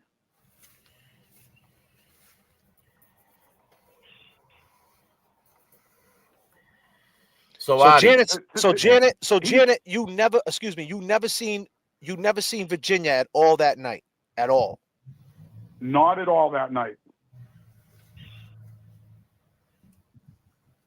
No, I did not. What if someone says that they were in the presence of you in Virginia at that time? Well, let them say it. Bring it forward. But what if they did though? What would you say? I'd say it's another lie. But what if it ain't someone that's part of the clique? It doesn't matter. It's a lie, dude. All right. I'm just asking, brother. You want to say something, Kevy Kev? Make it count, Kev. I mean, you know, you've lived this. I mean, has this affected you since that day? I mean, on a daily basis? Yes, it has. You know, yes, I mean, it has. You know, it's been 30 years. Here we are talking about it I again. don't know about a daily basis, but I think of it very often. Yeah. I mean, Right. have you been shamed over this? I'll be talking about it until the day I'm gone. Am I shamed? No, I said, have you been shamed? Like, you know, I mean, do people, All turn they away know is from you? have you been. So that means if Virginia says, right? Virginia says that night, prior to the time that Janet Downey kicked Audie Ortiz out of her house, the only person she seemed afraid of was her former husband, Paul, right? At the time, she never spoke any fear of Audie Ortiz. This is what I've she never said. known her to be afraid of Paul. Well, this is what she said. She never spoke of any She's fear of Audie lying, man. Ortiz, only that she didn't like him. When Audie was living at Janet's, I remember knowing that he had worked at the hood plant. Did you work at the hood plant? I did, yeah. Before Janet kicked Audie out of the house, she used to come to my house through the cellar. She would bring a cup of coffee with her and usually stay an hour or so. She did not always talk. Sometimes she just seemed uncomfortable to be in her own house. Sometimes she would allude to No, Audie's using and dealing drugs and not wanting any of it around her kids. no. After Dude, she I'll be the first to admit I smoke weed. I've never touched a single thing in my life. Janet said that she knew she had been that you've been there because she would either hear it from the kids or she would find things out of place. On one occasion, she That's had a me. lie. Don't bring the kids into this. No. That's in the. I'm just reading the report, bro. But Right. they're lying, dude. Yeah, and no, I'm just letting you know. Now she talks about and forgive me, bro. I'm not trying to bring the kids in it. A bottle of windshield washer fluid had been poured out in the front passenger seat, and an empty bottle had been placed on the front passenger side floor. Another time, she showed me a plastic bag which was hung from a beam in the cellar. Now you were there for this, right? The bag was filled with Correct. cat litter and cat stools. Who the fuck It did actually that? wasn't a bag. It was that something cloth they call it. And like, what did you say when you seen this shit? I didn't say anything. I was just like, we don't know what's going on. Cal had her conversations with Janet in private. I didn't always know what they were talking about. But you seen this bag filled with cat litter and cat stools, and you No, didn't I think did nothing not of it? see it. I heard about it. Hmm. No. That didn't strike you like, what the fuck? Man, that's some like Michael Myers Oh no, shit, it's right? fucking weird. It's fucking weird. On the night of the incident, she says she remembers seeing Paul Downing go by my window and into his house. I knew he was there alone with his mother. Right? At exactly He went 8:15. in. Go ahead. He went in there. He went in there to change his rollerblades to go out with Eddie's sister Jeannie. All right. At exactly 8:15 p.m., I heard loud thumps going from the top to the bottom of the cellar stairs. I assume they were fighting, as they always did. I am positive of the No, they time. didn't always fight. No, Right? Then I had it's said a lie. before, I try to wash dishes and I had no water pressure. That always happened if Janet was running any water. And you're No, it saying, did not. but you're saying I've that's never heard. but you said that's because Eddie was washing himself in the sink Yep, that's what I believe. Yep. at 8:15. I don't know at 8:15. 8:15, Paul went to the house and he went down the stairs on his rollerblades. Okay, that's the noise she heard. But then she denied it to Paul's sister that she heard nothing. So let me ask you this. At about 9:50 p.m., she saw Eddie O'Brien Sr. run by the window. Barry and I ran outside. Who's Barry? Your husband? Her husband. He followed Ed into Janet's. Barry ran past me. I'm reading all this just to let you know, Adi. When I went in, Okay, no, I got you. when I went inside, I saw Janet on the floor. There was a small amount of blood around the back of her head. There was no blood anywhere else in the room. I realized that I was stepping on two Oh my pitches God. that they were face down and side by side, no broken glass. They were laying there. There was no blood around the pitches or anywhere else in the area. Ryan Yes, it Downing. was. Yes, it was. All right, hey, there was. It's all in the record. All right, so this is why she got in a little rift with the police. But this is what she's saying. This is her statement. Now, Ryan Downing, who's that? That's her son? Paul and Ryan were twins. Okay. Now, how old are they now, if you don't mind me asking? They're older, right? They're going to be in their 30s, right? In their early 40s. Wow. And you're still friends with them? Yeah, I talk to them all the time. Okay. All right. So that's good. That's good. I'm glad to hear that, And bro. I had the kids about 8 years ago write me a letter stating how things were with me and Janet in the house. Why'd you do that though? Just in case they came for you, or just to No, have? I read it on True Crime. I read it on True Crime Garage because I wanted these people to know. I wanted these people to know that these kids don't believe it to me. But if they, so how old were they at the time? They were teenagers, right? Ryan and Paul were 15. Aaron was about 17, and Carrie Ann was probably maybe 20. Okay. Now here's the deal. Ryan Downing came into the foyer wearing rollerblades, and I grabbed him and turned him right around.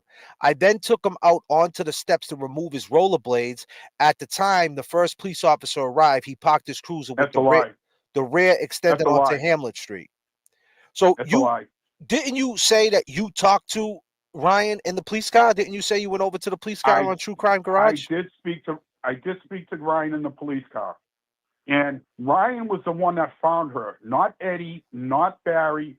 Ryan was the one, because then he ran over So to the O'Brien's house. what if Ryan says that he seen you that night? I mean, he's seen you with He ain't gonna say well, it. no, what I'm saying is if he said he's seen you and Janet was there, then you're lying, right? I mean, because Janet's saying she I'm was not there. lying. No, but I'm saying you're saying you never seen Janet, right? I mean, not Janet. I keep saying Janet. God bless Janet. Virginia. R.I.P. Janet. Virginia. R.I.P. Janet Downing. I'm sorry, people. Virginia say you're saying you never seen Virginia. Virginia's saying she was there the whole time. So you guys would have to bump into each other if you No. seen him in the police car. Virginia was there. A lot of my time that night was spent on Gina's porch. And you never seen Virginia. I did not see her. So if My Ryan said focus wasn't. One second. My focus wasn't looking for anybody else but my family, and that was Ryan in the police car. and what so you went over to Ryan in the police car? Yes, I did. And what was that like? It was horrifying to see my nephew. He had the look of the worst terror in his face that it was just horrifying. I'm sorry, man. I'm sorry. And then that's when I went to Gina's porch. Never talked to the Reckleys. I don't know. I don't know why they even bringing my name into this to begin with, because there's nothing there in the eyes of the law. There is nothing there.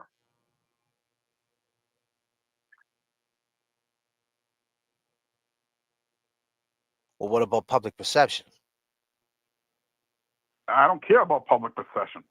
I really don't. I don't care what these people think. I really don't care what they think. Wow.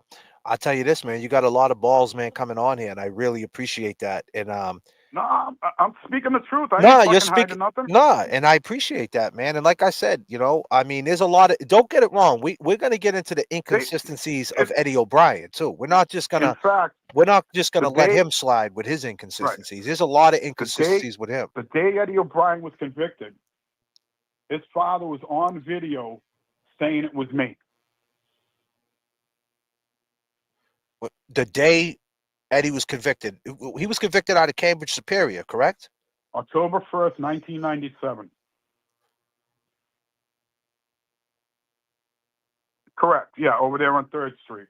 3rd Street. Yep, good old 3rd Street. And he said it on camera that you did it. Yep. And if anybody, and then his wife yelled out, if anybody can't see that Artie did it, they're blind.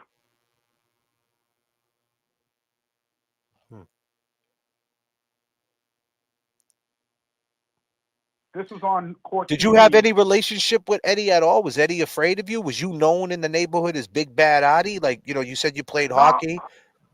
Was you I was was you a just tough known as- like what was you like at 30? What was your reputation like, if you don't mind me asking? I was a working man. I was a working man, and my reputation was good up until this point. You never got in no trouble, nothing. No, never been arrested. That's awesome, man. No, I saw my brother in the can. I didn't want to see myself in there. That's awesome, bro. Good for you.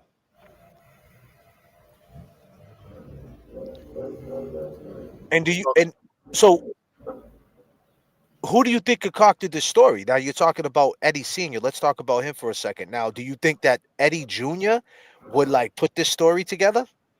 You know what I'm trying to say? Like he's a young dude. Like From the beginning, he's done nothing but lie. So I don't know what story I could believe from him at all. I mean, like what type was he an intelligent kid? I mean, is he an intelligent dude, Eddie? Like at 15, was he like did he have the know-how to be like you know what I'm trying to say? Or was it the adults who were trying to put this together, the clique that you speak of? In my personal opinion, seeing him with all the kids that they hung with, he was very timid. I got a great question. Did you go to Janet's house a lot when she wasn't home? Absolutely, because she said I can use the bathroom while I was driving the cab. Well, if you lived there and you never got kicked out, right? Right. You could do that. Yeah, right, exactly. I never got kicked out. Like I said, we got our apartment. That's why we moved out. Why would you stop there to use the bathroom, though? While you're driving in a cab, you got to go piss, and if you know you got in your head, you got to need some. Take a piss. What else? Well, at cab stands though, they don't like you usually buy a bathroom, right? Like at Assembly Square Mall, they got the bathroom. If you're at a Dunks, they had the cab stand. Did you always sit? Where did 42 sit? Where was the cab stand that you would you stay at Sullivan? Like where would you be at? I played the whole city. You played the whole city, huh? Yes, all the cab stands I played. I didn't have one particular stand that I liked. I just did them all. But every time you had to take a piss, you would slide over there to fucking let it go? No. If I was in the area, I wouldn't come from Teal Square to Janet's house to take a piss. No. Only when I was close by. Okay. I even drove an ice cream truck and stopped by there a lot to give the neighborhood kids, free ice cream. That's when you worked at Hood, right? Right there in right there. No, that was why I was working at Hood. I worked for somebody that owned his own ice cream truck. Oh, okay. Yeah. Hood had their own ice cream trucks though, right? Yeah, they did, but they only did big deliveries. Yeah, you used to see them in the back in the yard over there. Yeah, they had that big warehouse in the back down there. Yeah. So you worked for Green Cab, you went to Peter Pan. So how did you get the phone call though? There's no phones in the fucking car. The dispatcher said your wife called over the radio. They told you over the radio. Here we go. The dispatcher said 42 come in. I said, "What's up, buddy?" And he says, "You need to call your wife right now." I hung up. I hit the payphone. Do you remember where you you stopped for the payphone? Peter Pan bus station that used to be there. Where? In where? South Station? Yeah, it used to be right in the middle of South Station when you come out of the tunnel. Across from the big station. Yeah. And then you just jump back on 93, put the pedal to the floor. I jumped on 92. Yeah, I can't say how fast I was going, but I went 93 and I got off at the old, not the old, it's still there. Yeah, still there, the exit right there. Way, Somerville exit.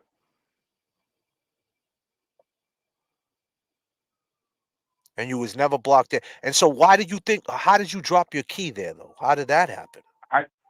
Honestly, to this day, I have no clue what happened to my key. So you got out the cab and you walked up to the house, right? First? Right. Yeah. And you didn't see Virginia. And did you see Ed Sr.? Nope. But you seen Ryan in the police car. I seen Ryan in the police car. But you didn't see Big Ed or Virginia. No.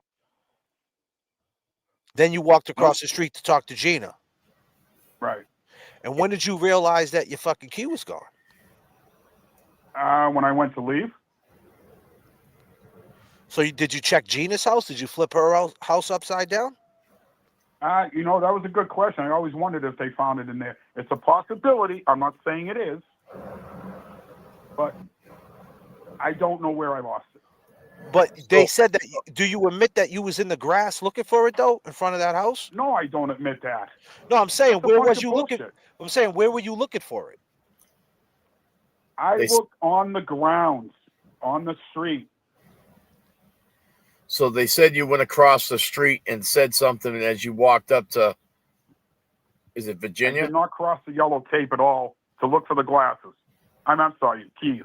Oh, the glasses? You dropped your your glasses? No, I meant to say the keys. Oh. Or the key. Or the key.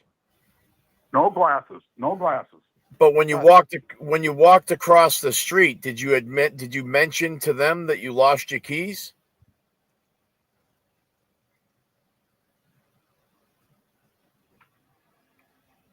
I didn't mention it to anybody until I was getting ready to leave. I was like, oh, fuck, my key's gone. I don't know where it is.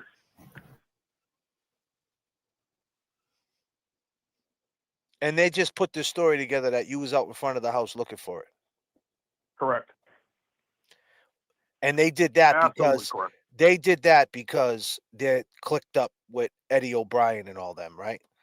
Like, Correct. so you're saying that they would rather Eddie get away with murder, stabbing someone over 100 times, 37 of it. There was 37 in her neck area, right? Correct? 66 stab wounds, 32 slash wounds. God damn, man. R.I.P. Janet, man. R.I.P. Janet Downing. This is horrible. And I just want to be clear on the channel. I'm just saying something to my channel real quick. Adi, just give me a second. And somebody's asking what evidence there is against Eddie. It's called the court of law. Well, there was blood found on his ankle, no? Of hers? On his shin that belonged to her, yes. So why don't you get into that? What was can you elaborate what evidence they had on him? Because I know the evidence. Like I said, we've been going over this case, and I knew about this case for years. But can you tell us the shit that puts him right there in that? Like, can you tell the chat to the people what makes his DNA, his fingerprints and blood? Bingo. I mean, what else is there to say? All right. And where was the fingerprints and blood? I mean, I just hearing it from you is probably stronger than me. I know they found one on a doorknob. This is through court's records. That's how I know. Well, if they found it on a doorknob, they most likely they found yours on the doorknob too. And the bloody print, the bloody print was found down in the basement. What was that? What I was saying is that, I mean, you frequently went there to use the bathroom. So did they find your fingerprints on the doorknob?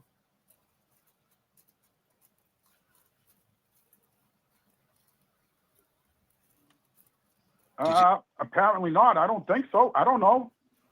They never came to me. You know, Miss 808 says you don't remember a lot of things, but you remember that you had AC blasting. Yeah, okay. Let me ask her what she remembers from 30 years ago. What do you remember, Miss 808, from 30 years ago? Adi got a question. Yeah, Adi got a question. What does she remember? Lisa McDonald said Aries K had no AC. I don't know if that's like a joke or something. But EPAG says, how does he know who was there? I don't know the context of that, so we'll just washing off in the sink in a neighbor's hose. Was the blood tested? I'm sorry, I'm reading out loud. I'm trying to get the right questions for you, Adi. Where there's blood on the hose where Eddie would have to grab it. So what about this hose? I don't even know. I don't even know. Can you elaborate on this whole situation? The hose was in a neighbor's yard. The hose was in a neighbor's yard down the street behind the old Highland Cuisine. And so someone said they seen him washing with a hose. No, the guy testified in court that he did. Really? See, Correct. that's big right there. See, I never do that. No. So where's it? How far was that from Janet's house, from your old house? I don't know, several hundred feet. Several hundred feet down the street. So what? He jumped the fence and he seen him with the hose washing himself down. The neighbor seen him with the hose. I wanted to ask him. I mean, how were these yards set up? I mean, were the kids normally jumping fences? I mean, I know I did back then at that age. That's a great question. I don't know if they normally hug fences, but it was a close-knit neighborhood. I don't know if they jump fences or not. Becky G says, would he be willing to give them DNA to test against what they found under Janet's nails? Now? They already have my DNA. They already have his DNA. Becky? You took the test? They wiped it around your mouth and all that? Yeah, they took my blood. They took my fingerprint. In fact, the FBI came to my house with fingerprints. Oh, did they? The FBI, huh? Holy shit. What were they doing? What the fuck did the FBI pop up for? The feds rolled up? Why did they come?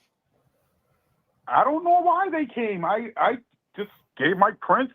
When was they this? Took my son's prints and gave them to me. When the to have. When the feds pop up, was that like early on, or was that like a couple of years after? It was early on. They came to my house and took my fingerprints. Okay. Like I said, I was at the police station the day after talking to the police. Someone, Jay Brilliant asked, you talked to Jay. Jay said, how did he lose his keys in the backyard if there was yellow tape when you got there? You said there was yellow tape when you rolled up, I never made it to the backyard. I never went back there. That's all a lie. That's all a lie, man. Okay. Listen, man, listen. First things first, Adi, you're here and that's great. And that says a whole lot. Just you being present in the moment right now. You don't have to answer these questions. We're nobodies. And I appreciate it, my man. I really do. And I'm not trying to set you up or try to trick you up. I'm just trying to get an understanding on why they're saying it could be you. Now, you just said the holes. You said the DNA. Yeah. So someone else asked, I think he already went over this unforgettable. So concerned about keys during a murder scene. I was not. He wasn't. Yeah, I think he answered that. He was trying to get out of there, man, and he doesn't get the keys. What are you gonna do? He's trying to leave. He got to leave, right? I mean, if you don't get your keys, you can't start the car unless you got a screwdriver in your back pocket.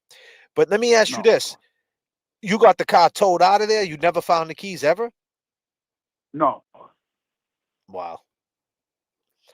What concerns me is that Adi never thought somebody else was culpable. Only Eddie. Never saw Virginia that lived in the house on the night when he came in. I never said nobody else was culpable. You never said that. Excuse me. Okay. All right. So Laura Pike says, if you guys are going to ask some questions, ask them some good questions. Laura Pike said, this guy is lying, is a lying fast talker. Everyone is lying but him. Lend us kiss while you. Okay. I'm not going to insult Adi. What about the trail of blood behind his car? Yeah, let's talk about that. Now, I didn't hear you really get into deep with that on the garage. They kind of cut that off. Now, you get to your car and you find out 30 feet behind you, there was a trail of blood. What the fuck was that all about? Approximately 30 feet. That was from when Eddie jumped out of the bushes in the basement. Right behind your car? Yeah. Apparently, obviously, before I got there.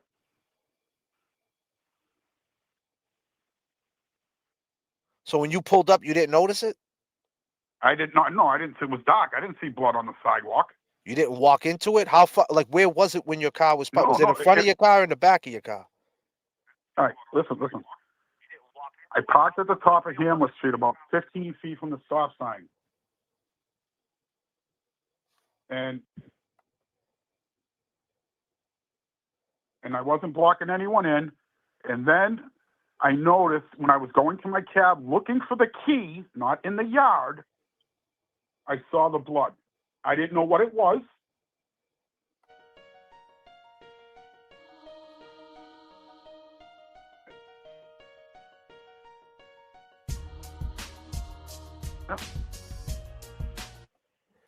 So you seen it that night. Did you tell the police? Did I tell the police? No, because they were already there.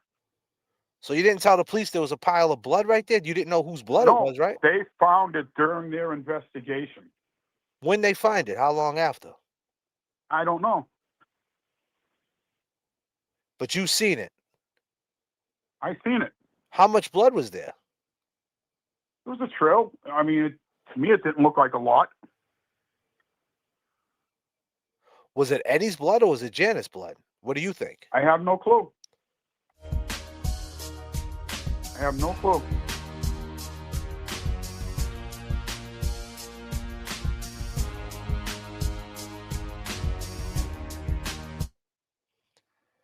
Man, now that's some coincidence, though. No, Adi? Yeah, you call it what you want it. So wait a minute. You're saying he ran out. How do you know he ran out them bushes? He went that way. Like, how do we know that? Through court statements. Hold on, guys. All right. That's fine, brother. Take your time. Through court statements of Ryan's friends that testified on the stand, they seen Eddie jumping out of the bushes. 4 people saw him jumping out of the bushes.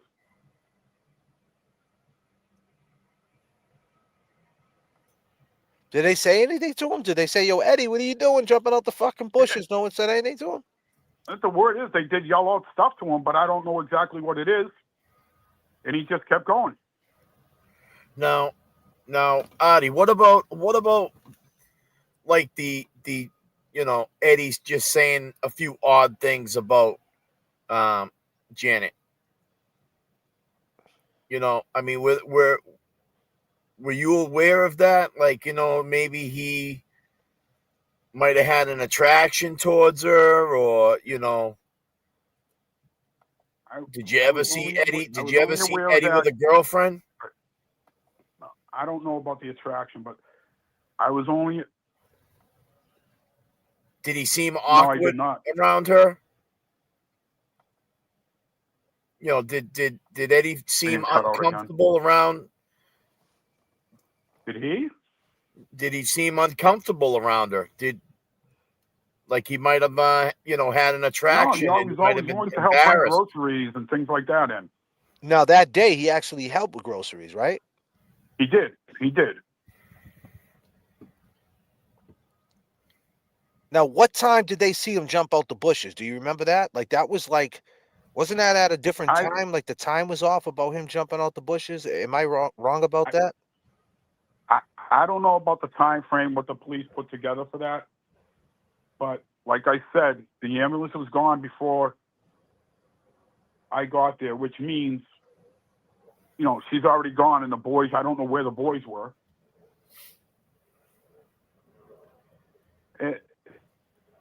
Now, they can keep trying to blame me all they want. I mean, let them keep trying. I'm going to keep talking, whether I sound guilty or not. Have you talked to Eddie since then? Have you wrote him a letter? Did you talk to him on the phone? I have no reason to call that. And what do you feel about Eddie right now? What's your feelings on this kid? He's just a scumbag murderer that needs to die in jail. Fair?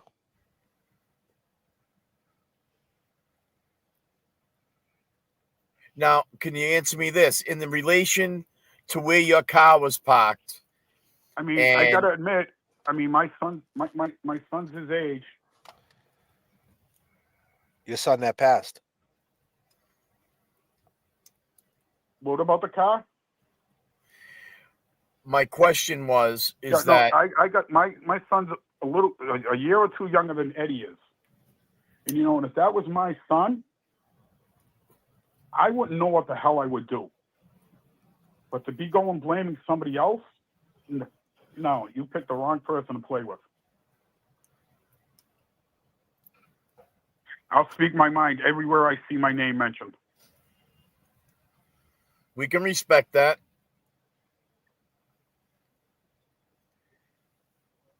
So maybe you can relate the question to him, J.F.K. So let me ask you this: how's Carol doing? Her sister. How's she been since this has happened? Losing her sister. She's had it hard. We went through a divorce, and we still talk about it every now and then. What things would have been like. We're talkable. Absolutely, bro. That's your business. She's not in the best of health. Oh, she's not in the best. I'm sorry to hear that, bro. No, we found there's some personal stuff we found out about her that. Yeah. It's not good. Yeah, I get it, brother. Life is tough, man. I just wanted to know how she took it throughout the years, losing her sister. And then, like, what was her reaction when they were pointing at you, saying, like, she must have been totally fucking off her rocker about that. She was dumbfounded, just like I am to this day.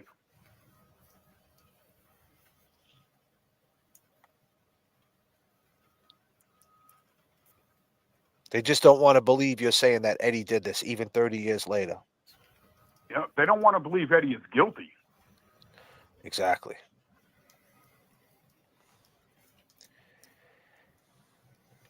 So there was another rumor. There was another rumor. Go ahead.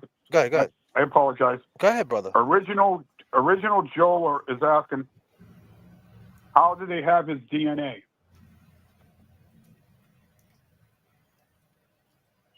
Asking you that. How do you have your DNA? They're asking? Yeah, how do the cops have it? Well, because they interviewed me. And they asked you for the DNA? No, Joel or whatever that name is that was just on. Yeah, that's all right. Go ahead. She asked, how do they have his DNA? Meaning me. Because the cops got it. They asked you for your DNA, though? Like, how did that conversation go? I went down there and volunteered it. How, years later, or like that time in that space? We talked with the police. Me and my wife talked with the police the following day, and it maybe was within a week. I believe they were at my house getting my fingerprints. So they potentially thought you were a state trooper. Say that again, bro. I even got my DNA tested. The state trooper drove me to Central Square where they did it. And this is within days of this happening? Weeks?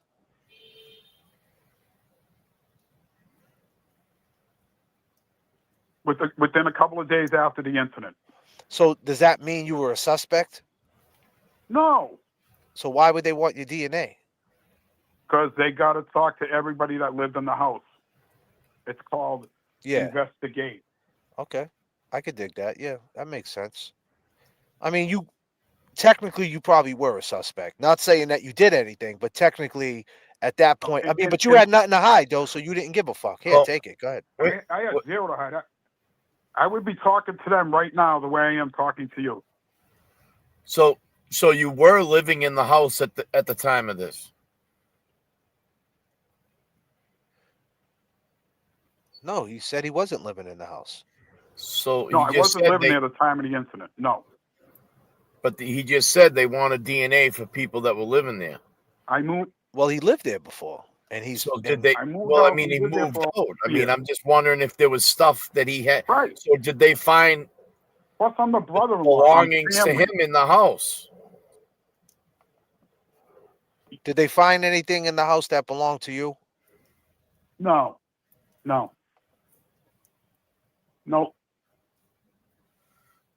What's Nan's proposal? Someone say it again. Say Nan's proposal again. I didn't see it. I've been looking for it. I can't see it. The chat's going real fast. Natalie, if you could post it for me. Or someone show me Nan's proposal. What's Nan's proposal? Somebody's asking me if I have theories on anybody else. Go ahead. Answer the question, Adi. Adi, be clear. You don't have to answer any question you don't want to answer. You know, I'm getting confused because I'm hearing a lot of background again. Yeah, I mean, it's because you're watching the chat and you're listening to us, and you're just getting some feedback. So we'll just talk slower so you can pick it all up. Yeah, it's a little bit. I turned my phone down. Sorry, guys.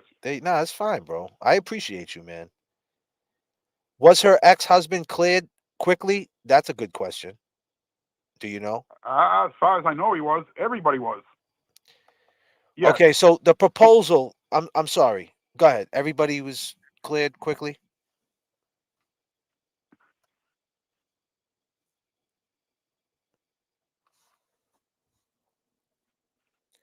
You still there, Adi? Yeah, I'm here. All right, so Nan, she's a lawyer out of New Jersey. Her name's Nan Gallagher. She's a friend of the show. Nice lady. She has a proposal. She said she'll pay Okay. for your DNA testing. She'll pay for. Okay, let me ask you this question. Okay, Mm-hmm. why would I do that again when they already have it? That's a good question. And Nan, you want to answer that? And a polygraph, she said too. Would you do that? Absolutely. Wow.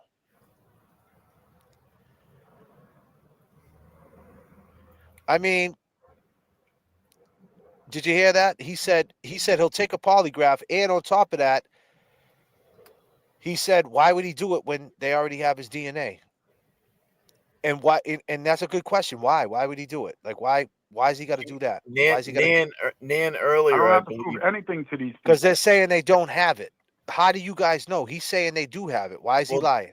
How do they know the cops have it or they don't? Now, listen, I'm on your side, bro. I'm with you, No, bro. I know. I'm jumping I in got with you, you. man. I'm jumping with you. I'm saying. No, So, what I think. Nan, hold on. Nan, the link is pinned up. You want to jump on here, Nan? Jump on here. You want to talk to him? Jump on here. You could jump on. The link is up. Laura Pike saying there's no fucking DNA testing back then. Blah blah blah. Okay, he's No, there saying was. he's saying it was. He's saying his DNA's tested. Why? He's up Well, here at I 10 think o'clock. I think Nan had said earlier in the chat that they probably didn't test the DNA back then. Why? But how about cold cases? If they have a hunch that it was somebody else, why not test it? I mean, that's what I'm saying. These are questions. I'm saying, like, why? I mean, you can't just say that like Eddie, there was no evidence pointing towards Eddie. There was a lot of evidence pointing towards Eddie. There was a shitload of evidence. That's what I'm saying. So it's not like Eddie was just like, oh, he did it, and then there's a serial killer out there. There was a lot of shit. I don't necessarily believe it's little Eddie. I believe it's all the people around him. Yeah, but you guys can't. The people that don't know this story, be clear. You can't pile on Artie right now, just hearing the side of Artie's the bad guy, because there's a whole other side that puts. Okay, just put it into simple terms. He didn't mention how long after now let me get this straight. How long after did he mention he was in the house? Because initially when they questioned him, he never said he was in the house, right, Artie? I don't know. A lot of time went by. He was, he wasn't, he wasn't. And last at the parole hearing, no, I wasn't in the house. I'm not going to tell you what I saw.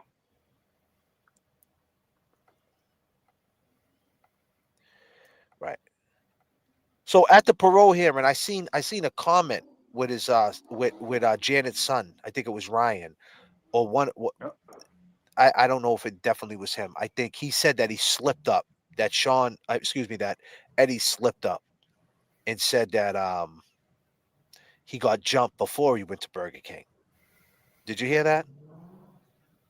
Well, the way I remember it is he went to Burger King and did whatever he did, and he was walking on Somerville Ave by the police station. Why would he walk all the way to the store to call the police to say he was jumped? So you mean, yeah? I am familiar. That police station is right up the road. I mean, the police station was right next to him. So he walked by the police station to go to the midnight market. Yep. Yep. Do you know what else that was in that store? What he made papers there for church on Sunday and everything, right? Yeah. But do y'all know what else was in that store? Go ahead, let us know. It was a porn sex store, videotapes and toys in a back room with a 15-year-old kid working there. Okay? But they never mentioned that, neither from the O'Brien side, anybody. Never, ever mentions that at all. Big Ed's in the chat. What do you got to say about that? Was that like some... Come on, Big Ed. Was that some like... there was some wild shit, man. I know exactly what you're talking about. I mean, there was some wild shit back then, man. Them video stores, they had that little adult section you can go into. Man. Yeah. Yeah. especially the one on Lower Broadway, up by Teal Square. So what are you saying? Like he was infatuated, like he was, getting involved sexually heavy, like, he was a young kid going through puberty and all that. And then like he just, but Outside, she wasn't outside of the sexually evidence, assaulted. She wasn't sexually assaulted, right? no. Right. Outside of the evidence, I can only speculate that he was obsessed with her. I don't know why. All right. So Nan Gallagher said in 1995, they didn't go around just doing DNA testing willingly. They blood typed Well, him. That was standard see, practice. I will pay for fresh testing and a polygraph. And if you do that, right, and I'm not telling you to it do was that, standard practice. but I'm just Because letting what you they do know, is if they you investigate the family first. if you did do that, right? If you did do that and it comes back clean as a whistle, this shit puts it all to bed for this dude. You know No, that. it doesn't. It'll never put it to bed. No? No, not through the O'Brien's eyes. No. It will. It has to. You know why? No, it won't. Because tonight you just made a move, whether you know it or not. You made a move. What move was that? Well, the move was you came on the show and you said that you're Okay. innocent and you didn't do anything, right? And Right. and Eddie O'Brien, Big Ed's in the chat saying, no, you're a liar. You're saying, no, Eddie, you're a liar. Then you have a woman who says, listen, I'll pay for whatever you need, right? And we could get over this hump. You just take the DNA and All right. whatever he's trying to file, that's going to be on record that it never came back to you. So the third party culprit's out. The third party culprit's out because the way he's going to get an appeal is by saying it was somebody else, and they're going to point to you.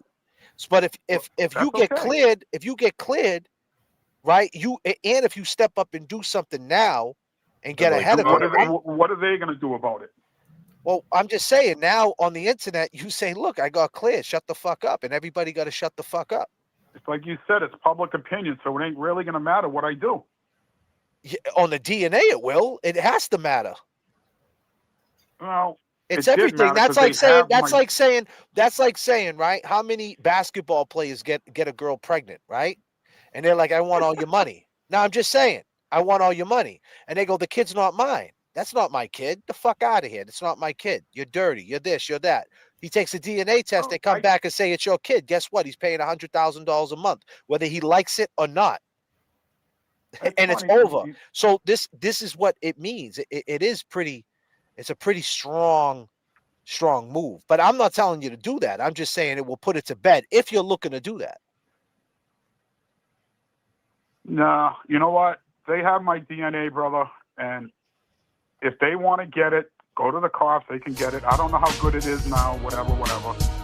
But nah. You wrong. No, I'm not going to satisfy them for anything.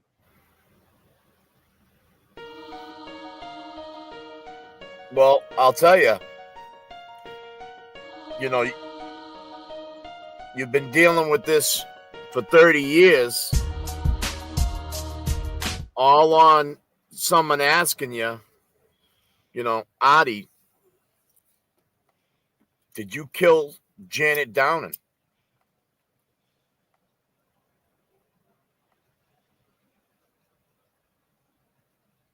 And I said no. But you won't take the now. What if they roll up on you and tell you to take the DNA again? The cops. What are you going to do? Show the evidence that they have anything on me. I'm just telling you. What if the police roll up to you and say, "Hey, the 3 letters you just dropped, the FBI? What if they rolled up to you, the feds, the alphabet boys, pickles? They roll up to you and they say, "Hey, we want your DNA." Don't you want to get ahead of it? What would you rather do? Would you rather do it yourself or force doing it? They could put a warrant out for your arrest for the DNA too, right? Like they do that in mass. That's fine. Let them do it. Let them do it. Well, I'm just saying, what would you rather do? Would you rather do it willfully if you did? Like, me personally, if I know that my DNA ain't underneath any girl's fingernail, go ahead and take my DNA. And who is this lady you're talking about that wants to do this? Her name is Nan Gallagher. Is she a lawyer? Yeah, she's a lawyer, straight, real lawyer, an official What woman. interest in the Eddie O'Brien case does she have? I mean, justice. she's been watching the JFK show, and we've been going over it, and we've been playing the True Crime Garage, who went over it, that did a good synopsis of this whole thing, and you know, and And like do I, we, and it basically comes down to them saying you did it, and you know, we know why they're saying, we all know why they're saying Eddie did it. But the thing is, like, okay, but there's still one little thing there about the DNA under the fingernails, and these all these witnesses saying that Janet was scared of you, and that if no, anything happened, call the police. And it's a you're lie. saying that was a lie, and so that Yep. could all be solved by DNA that you're saying they already have. So she's saying, well, hey, let's stop all the bullshit and let's take some new DNA and see what happens. And you know, I'm gonna tell you this. You know, Nan would offer that for justice, whether it's for you or Eddie. Yeah, I mean, at the end of the day, it's like it does serves both purposes, right? It puts you out of the mix, and then Eddie has got to finally, you know, deal with this. That you got Should to I stop do that pointing to the blame. satisfy them? Why should I do it to satisfy the public? I mean, don't care what they think. okay. I mean, hey, that's your and I hear you, brother. I mean, that's We fine. And I can respect you for that. what you're doing. Hey, We can respect that. I can respect that. Hey, listen, that's probably not. I'm not telling you to do that. Trust and believe. No. Do whatever Right. you want. You know, I wouldn't. Listen, man, you do what you got to do. I'm just saying that if these people are coming at you the way they're coming at you, because he's going to keep coming up for parole, and every time he comes up for parole, and he's going to push, he hasn't I'll be even. there. You'll be there. Was you there last time? Absolutely. Was you there last time? I was there the last time, and they made comments. What is he doing here? He has no right to be here.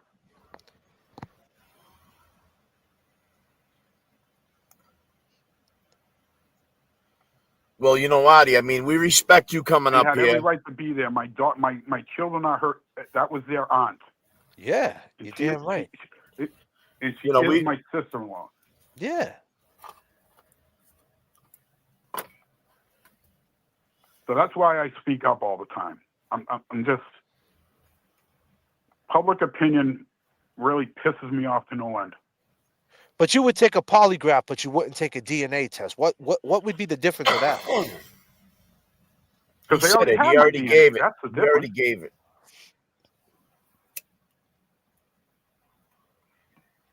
But what if it's like they didn't get. You never been arrested for a felony or nothing like that? You No, said, right? sir. Never. So yeah, so No, sir. technically if you never got arrested for a felony, so I think what Nan is trying to say, the type of DNA testing that they did back then wasn't the DNA testing now. They took my blood. What kind of DNA do they need? They got to swab it. They got to stick it in your mouth and swab it. Yeah, that's like Well, when they take blood, that's for a different kind of analysis. They got to swab it. And if you never got arrested for a felony, then you ain't forced to do it. You know what I mean? No, I never got arrested for felony. Well, that's what I'm saying. Like, that's the law, right? If you're a felon, anytime you get convicted of a felony, they take your DNA. Right. Yeah, I've heard of that. I grew up around enough guys about that. I know. She said they blood typed them. Blood typed them. That's right. That's what I. But they didn't get your DNA. So technically, you didn't get your DNA taken. You never got the swab in your mouth. You never. Same as the blood? You never opened your mouth and said and they twirled it around your mouth. Not that I recall. No. Well, then you never got today's style of DNA testing done. So technically, no, not then. They took my blood. Well, technically, you didn't get your DNA tested. So what I'm trying to say is that's always going to. Testing is. It's by the mouth, because a son just found me that I didn't know about for 34 years. Found me through DNA. Damn, you was out there running amok, huh? God damn. God damn, Adi. You need to calm. Kids. God damn, Adi. What are you? God damn, you should have wore a raincoat. And my son, God rest his soul. You know. I'm sorry, brother. Oh, that was your son that you just found that passed away? No, my other son, my oldest. Wow. And you never knew you had him? Nope. His wife is not his wife. I'm sorry, his mother never mentioned to me that she was pregnant with my son ever. God damn, man. Well, he served our country, which I am gratefully appreciated for. You know, but Well, see, that's the type of DNA that we're talking I about. don't know about this whole DNA thing. I don't know what these people are looking for. I mean, Okay, well, nobody's ever mentioned that kind of DNA to me. well, technically, they have no right to get it from you because they Yeah, I mean, already packed. They already packaged up. You know, Eddie's sitting in Shirley Mack's right now, and that's where it's at. You know what I mean? And Right, so he's at that's. Gardner, isn't he? Oh, he's at Gardner. Yeah, he's Oh, he's training chilling. dogs. Oh, he's doing. Yeah. He's all right over there. He got it for good behavior. I mean, that's the way it goes, though. You know what I mean, bro? No, Like I get it. you I can't get it. stop. You can't stop that, man. It's still No, jail. I'm He not ain't going trying to nowhere. stop that. There's a big ass wall over there, man. You know, it's still jail at the end of the day. I mean, good for him, man. I mean, he deserves somewhat of a life in there. No, you know, I mean, I know what you're saying though. If he did that, but what are you gonna do? It's the jail system. That's the way they do it. If you do good in jail and you have a good institution record, you get rewarded. That's the way You get they rewarded. Yep. they make it that way. But I mean, listen, one fuck up in there, he's back at the max. Like that night. Yeah, Like if just like the cell phone they found on him. yeah. I mean, so it's not like he's, you know, doesn't take much to get back to the Yeah. max. But I wouldn't want to know. nah, me neither. I don't want to know. I don't want to know. But, you know, like I said, it's tough. You know, when you're rehashing this case and you're talking about Janet and you realize what happened and you go back to 1995, your initial reaction is like, fuck them, burn in hell. Whoever did this, die. But the fact is, 30 years passed, and, you know, there is a human side to this, as far as the court Yeah, systems. the human side is that they're protecting their son, which I totally get. Okay, as a father, I get that. But to be going in, no, never mind. I'm not gonna. No, it's all right, brother.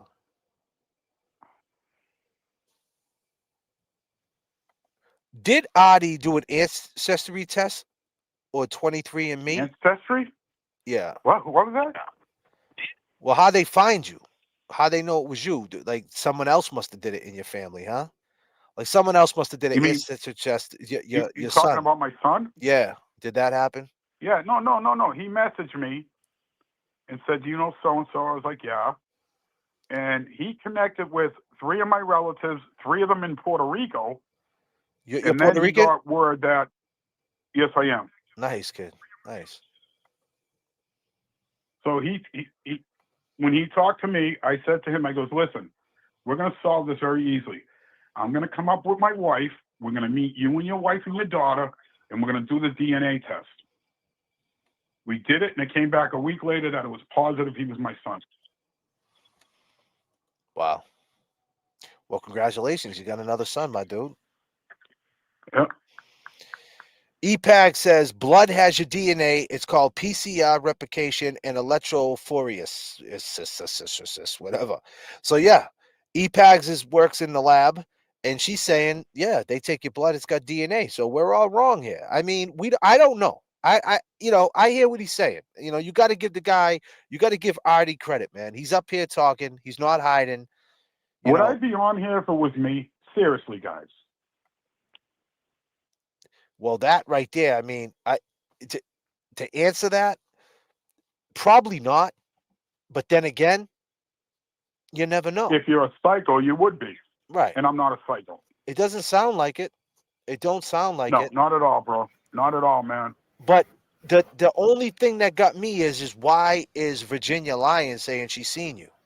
And why is Gina lying? Why are they all lying on you? What did you do? Was you running amok with these chicks? Why do they not like you? No, not at all. Nothing like that. I can only speculate, like I said earlier, it was to cast a doubt in the jury's mind. But that testimony was never allowed in. Right. I get it. I get it, bro. It doesn't mean I'm guilty because it wasn't allowed in. No. We're gonna have to hear from Eddie Sr., his side, and hear what he has to say. I just want to hear first off the bat, I want to know exactly. I'm gonna have to ask Nan to do a whole check on this Eddie O'Brien thing, Nan, and tell me exactly what convicted him. I mean, you could probably look it up right now, Nan, and just give me like what exactly I'll tell was. you what I know that convicted him. Go ahead. His friend seen him coming out of the yard, his blood on her, his bloody fingerprints in the downstairs post, his bloody print on the doorknob, leading out, and all the blood that was in the area where the pictures were on the floor. Okay? But he admitted that he ran out the door, so he could have ran through the blood, right? I mean, if that's the Yeah, but he case. never said how he was cut or how his blood ended up there, did he? Well, in Well, my his eye- blood. Wait a minute, his blood was there. Yeah. His blood was in the house. Wow. See? Yeah. Now, I want to say this. I mean, with the filings that They we found his read, bloody fingerprints downstairs in the basement. It was his blood. They found his bloody Yes. fingerprint. It's in court record. Mm. Yes. Yes. I mean, with the and I don't want to bring that night back up with the intensity of how and what was inflicted. I would assume that the other person would have a wound. I mean, you can't control that kind of violence without Right. getting hurt yourself. Yeah, and he had a wound. He had a wound on the inside of his hand, which means the hilt broke when he was stabbing her. That's how he cut his hand. But when he ended up, reaching the midnight market, He his didn't get cut. He didn't get cut by being jumped. no, but what I'm saying is when he made it to the midnight market, they were able to, put a paper towel on this wound, and he didn't think he needed stitches or anything. And the police supposedly drove him home. Now, I'm sure if he talked to the police about being jumped prior, Yeah, after they did. they would have at least checked him for a wound. I mean, and if there was any severity to it, they probably would have called an EMS, Right, or they would Let me have. answer this, okay? Let me say this.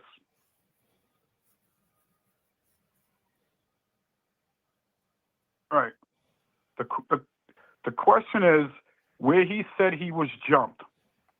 The police took him back there the following day. Or no, I don't know if it was the following day. I correct myself.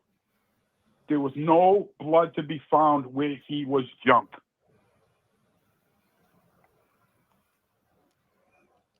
And didn't they put a reward out for the people who got jumped? That jumped them? Yeah, they put a reward out. Where did it go? It went nowhere. Nobody jumped up and said they did it. Even 30 years later, nobody said that was B who beat his ass. Nope. I And mean, it's a well-lit area. someone would have If he said was something jumped, 30 he years would have been later, right? seen. Someone would have said, I remember I beat this dude's ass, right? Like 30 years later. I mean, because back in them days, like people got jumped. Like, you know what I mean? Like that was a thing, like the posses, like juveniles would roll in packs. So like Right. it's kind of like he said that Yep. because that's what He happened said back that then. because he said that because he had the cut on his hand before he went into the store. So you think he still would go in that store with the cut on his hand, knowing that what he just did? That's another question. Like he went in there. Absolutely, I have no doubt in my mind he went in that store So knowing what he did. So who's the dude in there? You think that dude tried to cover for him, the guy at the store? Because you did say it was some weirdo shit going on. Was this guy a weirdo that was running the store? Do you know? I don't know about the owners, but they let him work there, like I said, with a private room of sex toys, sex magazines, and all that. Would you want your 15-year-old kid working there? Fuck no. Not me. Not me. No. That's crazy.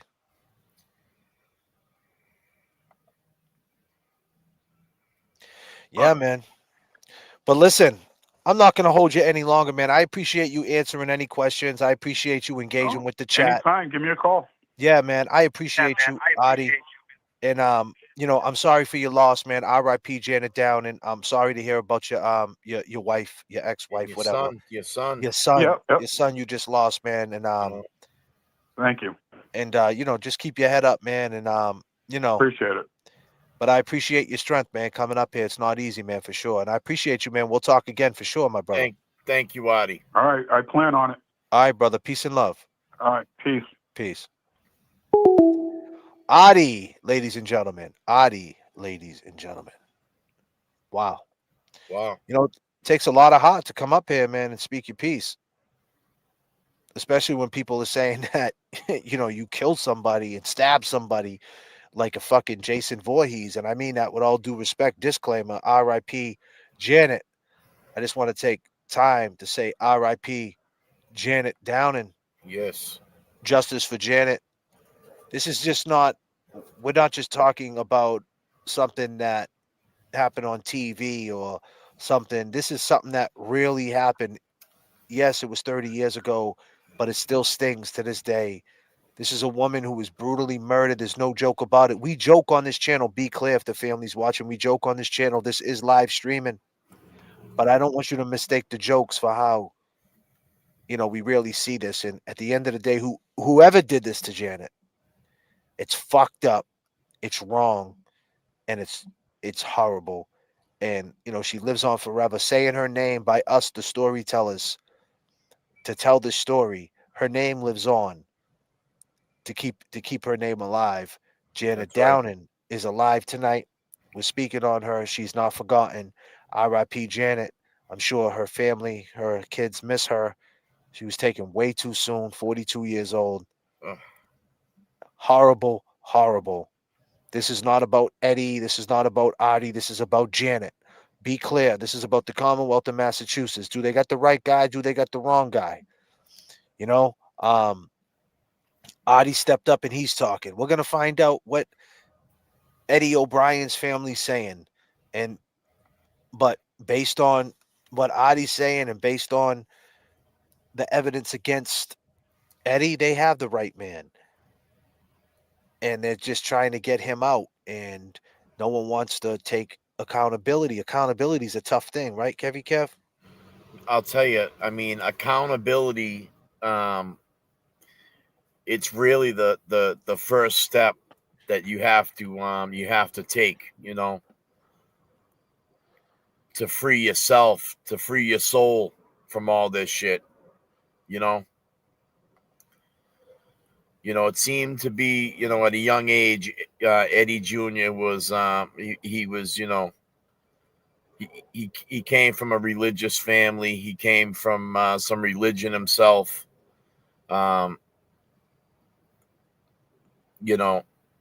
He came from like the religious community of that town, being an altar boy and I'll tell you, there's commandments, and one of them was broken. So Eddie O'Brien 781 says we love our friend Janet. She was a beautiful woman. Is this Ed? Is this Big Ed talking right now? Is this Little Ed? Is there two Eds in the chat?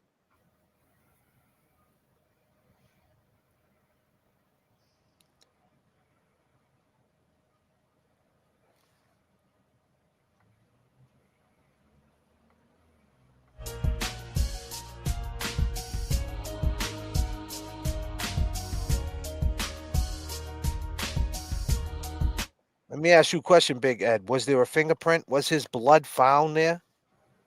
Was his blood found there? And keep in mind, this could be Little Ed we're talking to. Because Little Ed can't say he's going to sell him in God. Not disclaimer. I'm only kidding. But it says Big Ed. Yeah, it's Big Ed. Of course it's Big Ed. Well, Little Ed is Big Ed now. He's 45 years old now. He ain't this kid no more. He ain't this guy. He ain't him no more.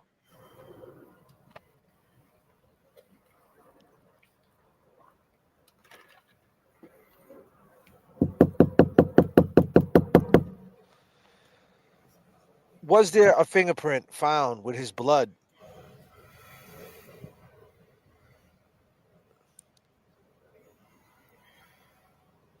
Because I seen him say there was none. He doesn't know what he's talking about.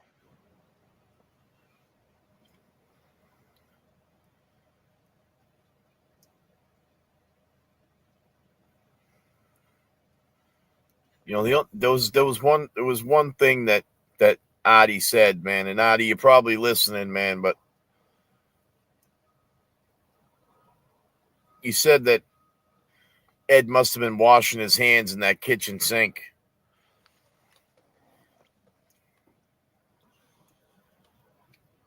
Now I could say if someone was flushing a toilet or taking a shower, you might lose water pressure in your house. But really not by running a sink, unless somebody really knew that running a sink. Yeah, Eddie O'Brien. Listen, man, my email's at jfkshowoff@gmail.com. jfkshowoff@gmail.com. jfkshowoff@gmail.com. Hit me up in my email. Send me your phone number, or we could talk through email. And yeah, we could set it up. If you want to come up here and talk, and you want to arrange it and make a whole show about it, and we could talk behind the scenes of what you want to talk about, what you can talk about, what you can't talk about, and come up and speak to the people. You got 490 people watching right now. I'm sure they want to hear Eddie's side. This is awareness. We want to hear. We want to hear what's going on here. He said, okay, I will. I got you, Eddie.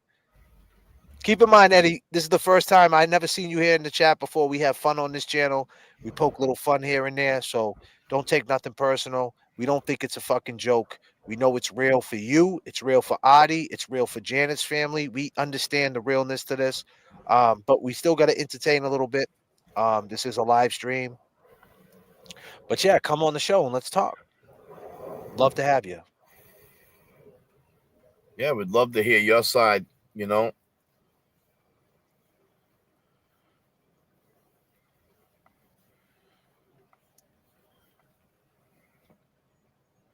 Has he been authenticated?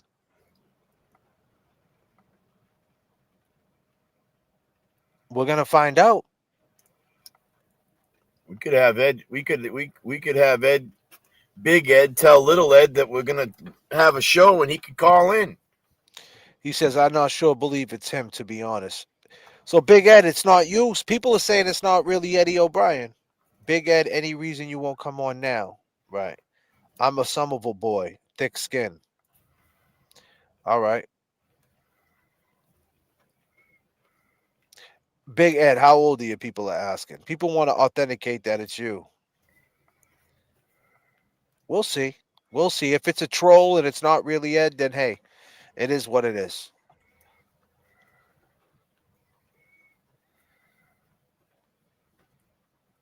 But Nan coming through saying she'll pay for DNA testing. That's wild. God damn, Nan.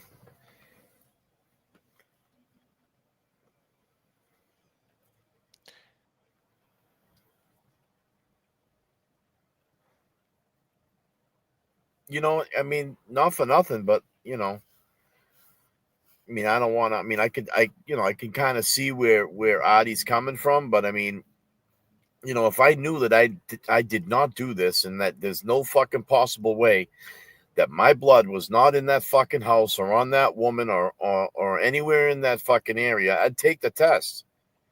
I'd fucking clear the air.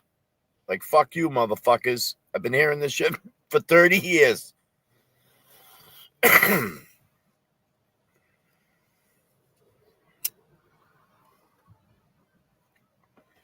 I'm fucking done.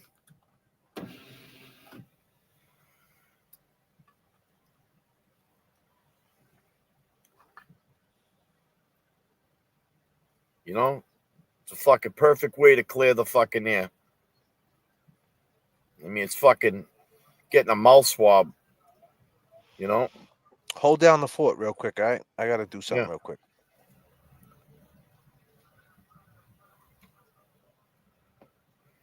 It was a great. This was a great night. This was a great call-in. I'm glad that Artie, is up here defending himself. we all have to remember that, you know, he is part of Janet's family. You know, he looks at, you know, those kids as his, you know, nieces and nephews. He said he got some flack being at the parole board hearings. You know, it obviously seems that he's lived a very uncomfortable life with having the finger pointed at him. You know, for him to reach out, you know, in 2017 on the other channel there, and, you know, for him to come up tonight, you know, this has been a black cloud over him. And, you know, he's got a family, you know, he's got a generation under him, you know, and whether he, you know, is, you know, he's sticking to his guns and he knows what he said and he knows where he was and he knows what he did and what he didn't do, you know, even when, you know, say his time passes and he's done dealing with this, there's another generation that's like, oh, wasn't your father the one that, you know, was blamed for this?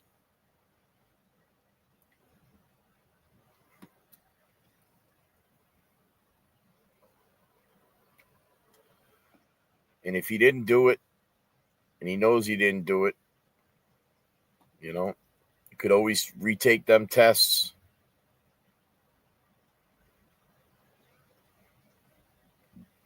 Wow. What a show, huh? You know, I got to give a big shout out to Jay Brilliant, who actually did some work today and figured out how to get in touch with Artie. He got on a thread. I jumped on the thread, and then together we collaborated. Jay Brilliant got the message. And I got to give it up for Artie, because Artie was quick to say, send me the link. Send it to me. Yep. What are we doing here? What? Who says what? What are people saying? Yeah? Okay, sure. Send me the link. Shut up. Send it to me. Yeah, you're a YouTube channel. That's cute. Send me the fucking link. What do you want to talk about? No, I mean, and it's respectful. I was just saying, you know, he's been dealing with this for 30 years, and I was just saying, there's another generation under him. He's got kids, you know. And let me ask, Artie, is that the real Big Ed talking? Artie, do you know that for a fact? Do you think that's him? Because Artie, if you don't know, we get a lot of trolls. We get a lot of people who make accounts just to jump in the chat to be somebody. So, you know, he has no clue. Exactly. But we know who Artie is. And Artie, the one-man party, came tonight and said what he had to say. And Eddie, up in Ghana, if you hear about this, I go by the name of J.F.K. And I go by Kevy Kev. And we're trying to get down to the bottom of things. That's what we do on this channel. That's right. We ask questions. We ask questions.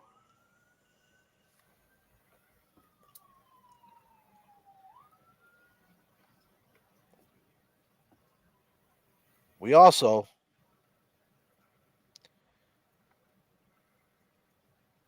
drop beats. God damn. Now let me see you go back. Let me see you come in. Let me see you go back. It's Friday. Let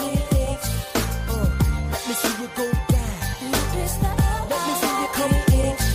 Yeah. It's Friday and I'm ready to sing. Pick up my girls and hit the party scene tonight. Oh, it's alright. So get up and let this funky mellow groove get you in the mood. 'Cause you know it's alright. Yeah.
got Renee. She's in ICU. She's waiting for her MRI. Prayers up to Renee. She's been holding us down all day. She's in the hospital right now.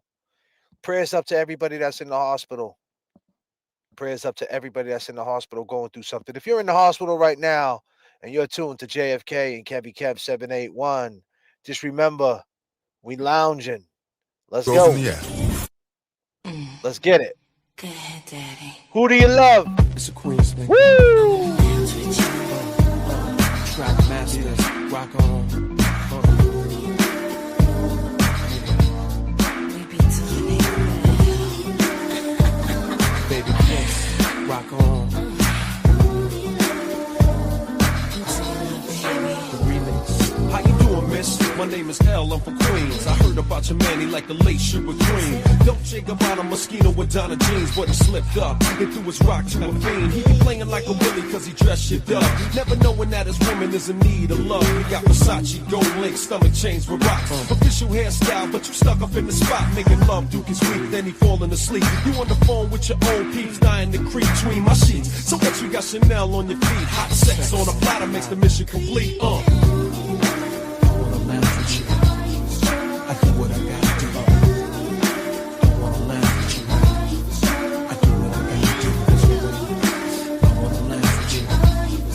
I do what I gotta do. I wanna laugh with you.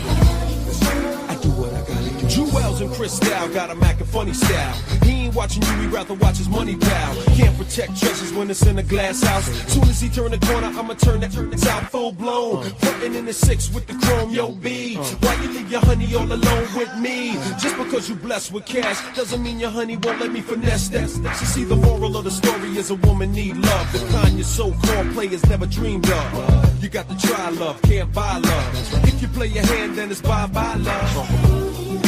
I wanna laugh with you. I do what I gotta do. I wanna laugh with you. I do what I gotta do. I wanna laugh with you. I do what 5, 4, 3, 2, 1, 0. This one's explosive.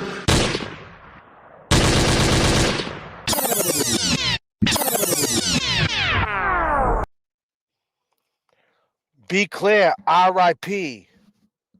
Be clear, R.I.P. Janet Downing. Beautiful Janet Downing. And let's take them back to 1995, because the summer of 1995, this song dropped. And it kind of changed the game. R.I.P. to Coolio. This is the rock version. Gangsta Paradise. R.I.P. Janet. Let's keep it going. Let's keep it going.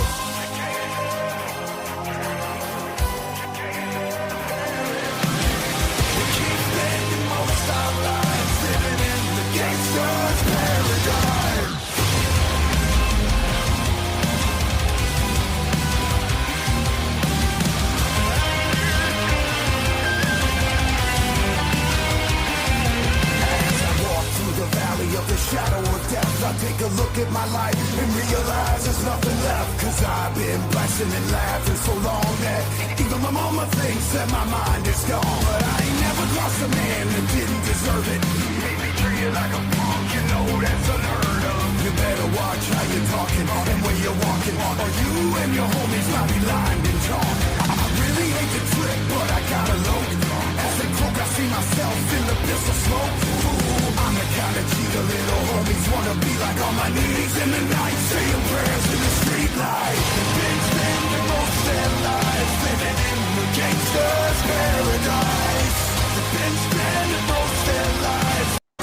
So we should get all get down. Check it out. I've gotta take a little time to think things over. I better read between the lines in case I need it when I'm older.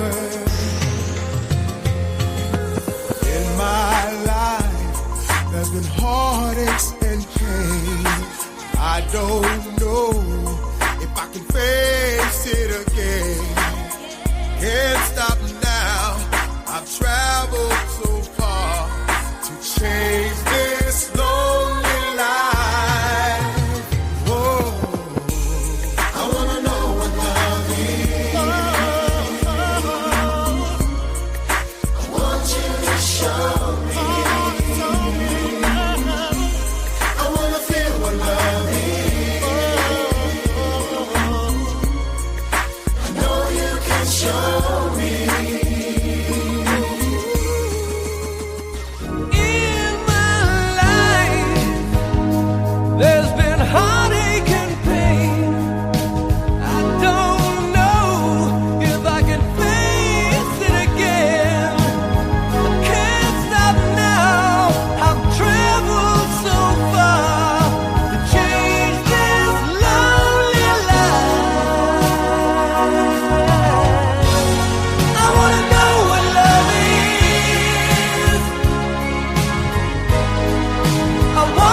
a picture of your house, and you're standing by the door. It's black and white and faded, it's looking pretty worn. See the factory that I worked, silhouetted in the back. The memories are great, and man, they're really coming back. I don't need to be the king of the world, as long as I'm the hero of this little girl. Heaven isn't too far away, closer to it every day. No matter what your friends might say, how I love the way you move and the sparkle in your eyes. There's a color inside them like blue suburban sky. And when I come home late at night, you're in bed asleep, I'll wrap my arms around you so I can feel you breathe. Well, I don't need to be a Superman, as long as you will always be my biggest fan. Heaven isn't too far away, closer to it every day. No matter what your friends might say, I will be waiting with a song in my soul, a fortunate weakling, which I have foretold. He raises his arms tight above the oppressed, singing his sweet song. His melody opens up the sky. Freedom reign. God has come. The rivers of blood pushed back in my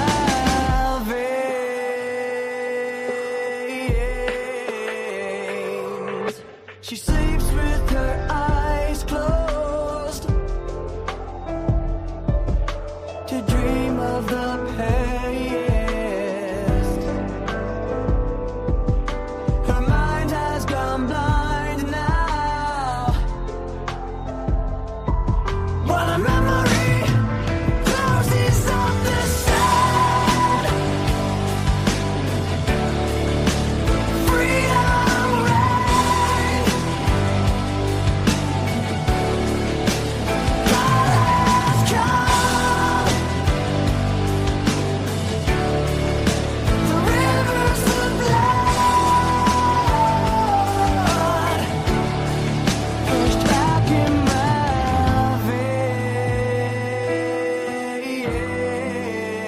veins. R.I.P. Janet Downing. R.I.P. Janet Downing. R.I.P. R.I.P. Chester Bennington. Yeah, I will be waiting with a song in my soul. What? I will be waiting with a song in my soul. Come on.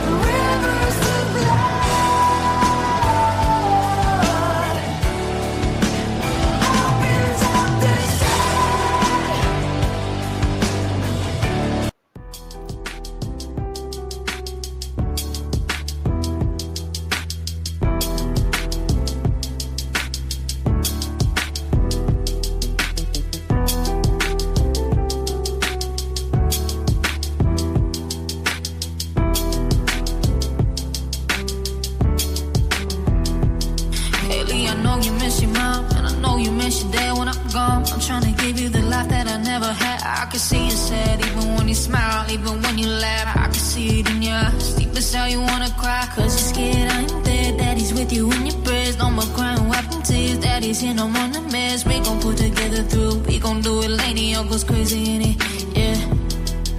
We're all we got in this world. When it spins, when it swirls, when it whirls, when it twirls. Two little beautiful girls looking puzzled in the days. I know it's confusing you. Daddy's always on the move, mama's always on the news. I try to keep you sheltered from it, but somehow it seems the harder I try to do it, the more it backfires on me. All the things growing up, the daddy he had to see. Daddy don't want you to see, but you see just as much as he did. We did not plan it to be this way, your mother and me. Things that got so bad between us, I don't see us ever being together ever again like we used to be when we was teenagers. Then of course everything always happens for a reason. I guess it was never meant to be. That's just something we have no control over, and that's what destiny is. But no more worries, rest your head and go to sleep. Maybe one day we'll wake up, this will all just be a dream. Now hush, little R.I.P. Janet down and let's go.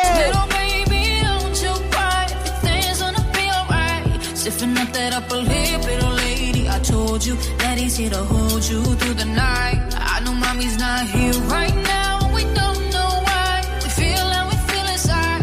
It may seem a little crazy, pretty baby, but I promise mama's gonna be alright. It's funny, I remember back when daddy had no money. Mommy wrapped the Christmas presents up and stuck them on the tree.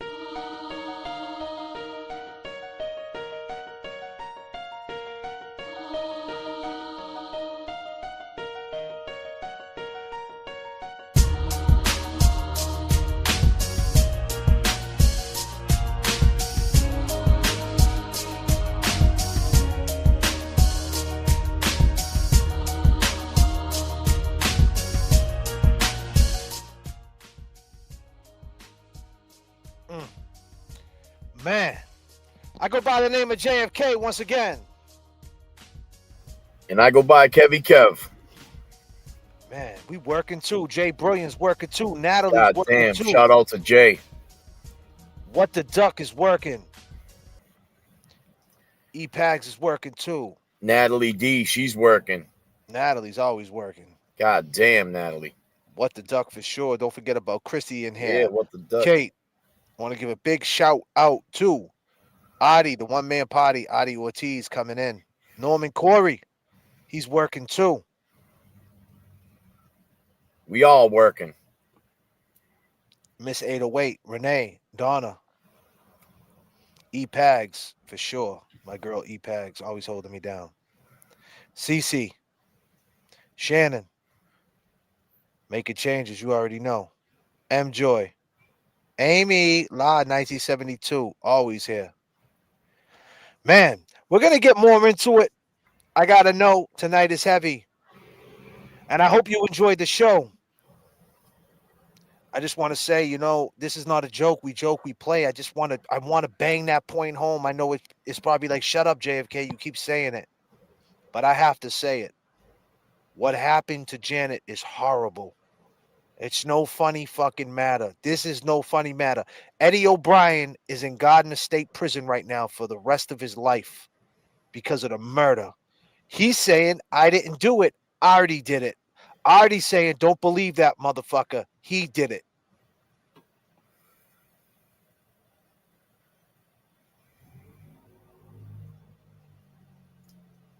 The Commonwealth of Massachusetts We see the maneuvers they play. There's a lot of things, context behind what happened in the juvenile law. There was a judge that didn't want to try Eddie as an adult, and they kicked him off the bench and said no. And they got another judge named Judge Gainley. They called him Guilty Gainley, something like that. And he did a couple of transfer hearings. There's a lot of politics behind the scenes that went with this. Now, regardless of the matter, if Eddie did it or he didn't do it, there was politics involved with the Commonwealth. They had their man. Did they get it right? We don't know. We're gonna find out. We We're heard gonna from ask both sides. questions. We're gonna ask questions. We're gonna find out. Like one of them right here. Let me read this real quick. I'll break some stuff down real quick. Like right here. Excuse me. These are all newspaper clippings. I want to give a shout out to the person who sent these newspaper clippings, who worked in the library, that sent all the Boston Globe from back then. This was the front page. This is Gina. This is Gina who he's talking about. Right here. That's Gina. That's Janet. That's Gina, the one who said that he had the wet hair and the whole thing right across the street. That's Gina. Was smoking a cigarette. That's Gina in 1995, in July of 1995. I mean, we're getting down to the bones of this, man. We're working too. I don't know her name on my email, but if she's in the chat, peace to you. Say it was you that sent it. She works in the library. She sent me all these articles. It's amazing. I haven't even got to go through them. But just look at the picture. This is Eddie on the front page of the Globe.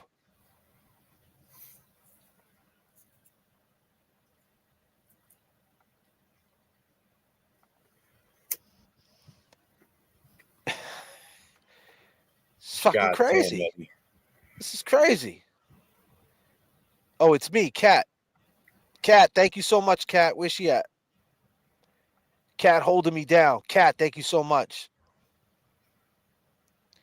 And don't forget about Lisa McDonald coming through. Lisa McDonald came through with a bunch of material for me. People grasp onto this case. They want to know. And this right here, many Somerville readers will remember Paul Hefferman, an exceptional jurist whom we were blessed to have in district court for many years. Despite Riley's insertion of unverified evidence, Hefferman ruled that Eddie must be tried as a juvenile. The next week, Samuel Zoll, Chief Justice of the trial court, called Hefferman to congratulate him for his decision integrity. But a week later, Zoll apprised Hefferman of a gathering political storm and told him that if he didn't change his decision, he would be removed from the case. Hefferman held firm. Riley appealed to the Supreme Judicial Court, and a ruling, and the SJC removed Hefferman, citing they need to eliminate controversies and unnecessary issues. They gave it to Timothy Gailey, known to defense attorneys as Guilty Gailey. And now, the crazy part about that, excuse me, I can hardly read that if I said some words wrong, excuse me. But now, Hefferman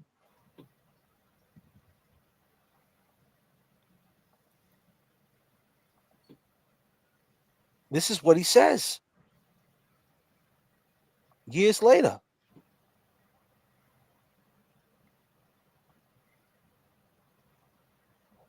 I don't think you guys can see that. No, you can't even zoom into that, can you? Now, I could probably zoom into it. Hold on a second. And I'll read it to you guys. Boston College Law School's Innocent Program has accepted Eddie's case for review. When Hefferman learned, who is now 84 years old, said, "I hope I'm alive to see him walk out of jail." That's what Hefferman said, the judge. Because not only did the judge say that, the original judge on the case, Eddie's attorney, Robert George, did not provide a robust defense. In part, that was due to the courts giving George insufficient time to prepare for the case. In part, it was because George was losing money. He had set a fixed price for the case, not anticipating the SJC to appeal the 2 transfer hearings. Eddie's parents had mortgaged their home to pay George $200,000. They were tapped out. Eddie's weak defense was also the result of George's gross incompetence. 27 months after the murder, Eddie was sentenced to life without the possibility of parole, a sentence that no other nations on earth imposes on a minor. 1 week later, Tom Riley announces his attorney general to be a candidate for attorney general. 5 years later, Robert George began serving a sentence for money laundering. Wow.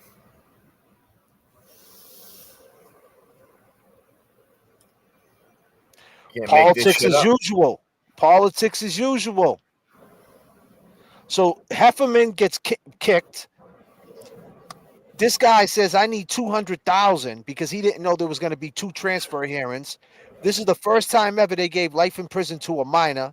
And then his lawyer, 5 years later, goes to jail for money laundering. And the guy, Thomas Riley, the DA, goes up for attorney general. All to make a political statement what to do with juveniles to get the law in, to focus to get juveniles to get tried as an adults because the juvenile system was broken.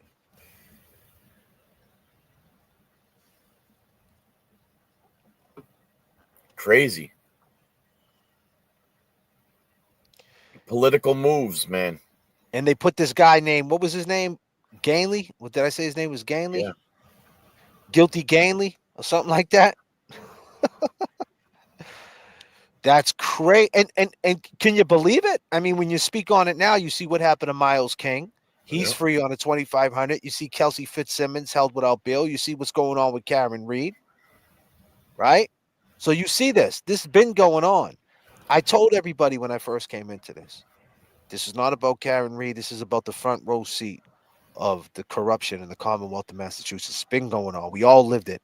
A lot of people are grasping onto this case. Lisa McDonald, peace to you. And anybody who sent me any, Jay Brilliant, anybody who's getting involved in this, because this is opening up the door to speak and have dialogue on everything that's been going on. This is not about just one person. This is about what's just going on, period.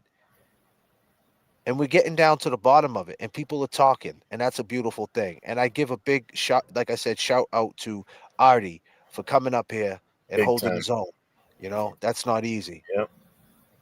But I hope you guys love the show, like the show. Stay tuned. We'll be back. You never know what we're going to pull out of our pocket. I go by the name of J.F.K. And I go by Kevy Kev. Peace and love, y'all. Static Selector. Yeah. Boston.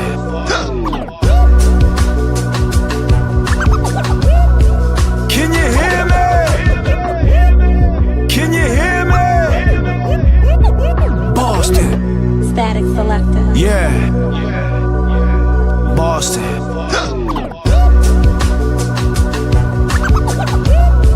Can you hear me? Can you hear me? Boston. Static Selector. Yeah. Boston.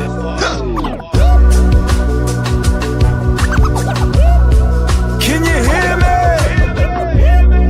Can you hear me? Boston. Can you hear me? Can you hear me? Boston. For the statements and the arraignments, and it's getting stranger and stranger. Lockdown Boston, we in danger, in danger. Pressure is cooking in the chambers. Feel my anger, feel my anger. And tell the commish some gambling, some fish. It's the action, it's the risk, man. Ain't this a bitch? Politics, a big block party at the mall, national news and all that other shit. Yeah. Static Selector. Static Selector. That's the sound that I want to hear.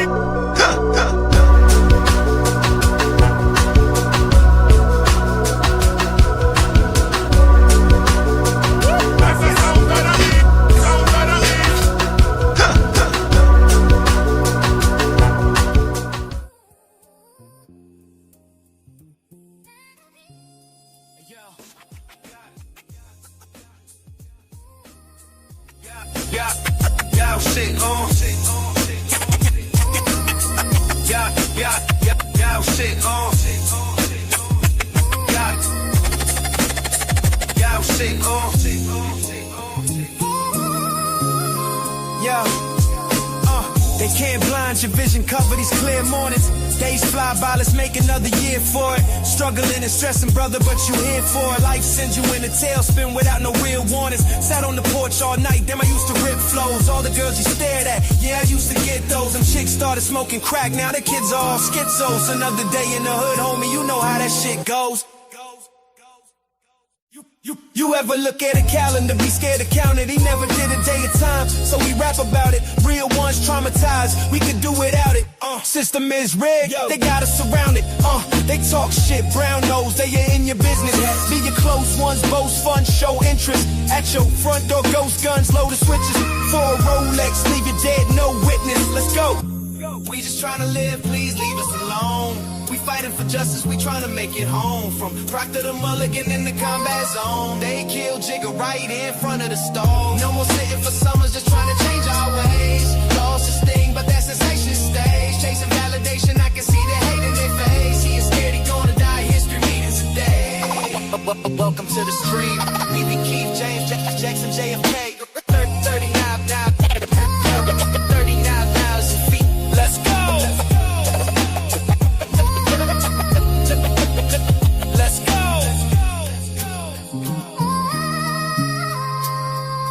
Make the goal, make the goal, make the goal, make the goal, make the goal. Hey yo, hey yo, hey yo.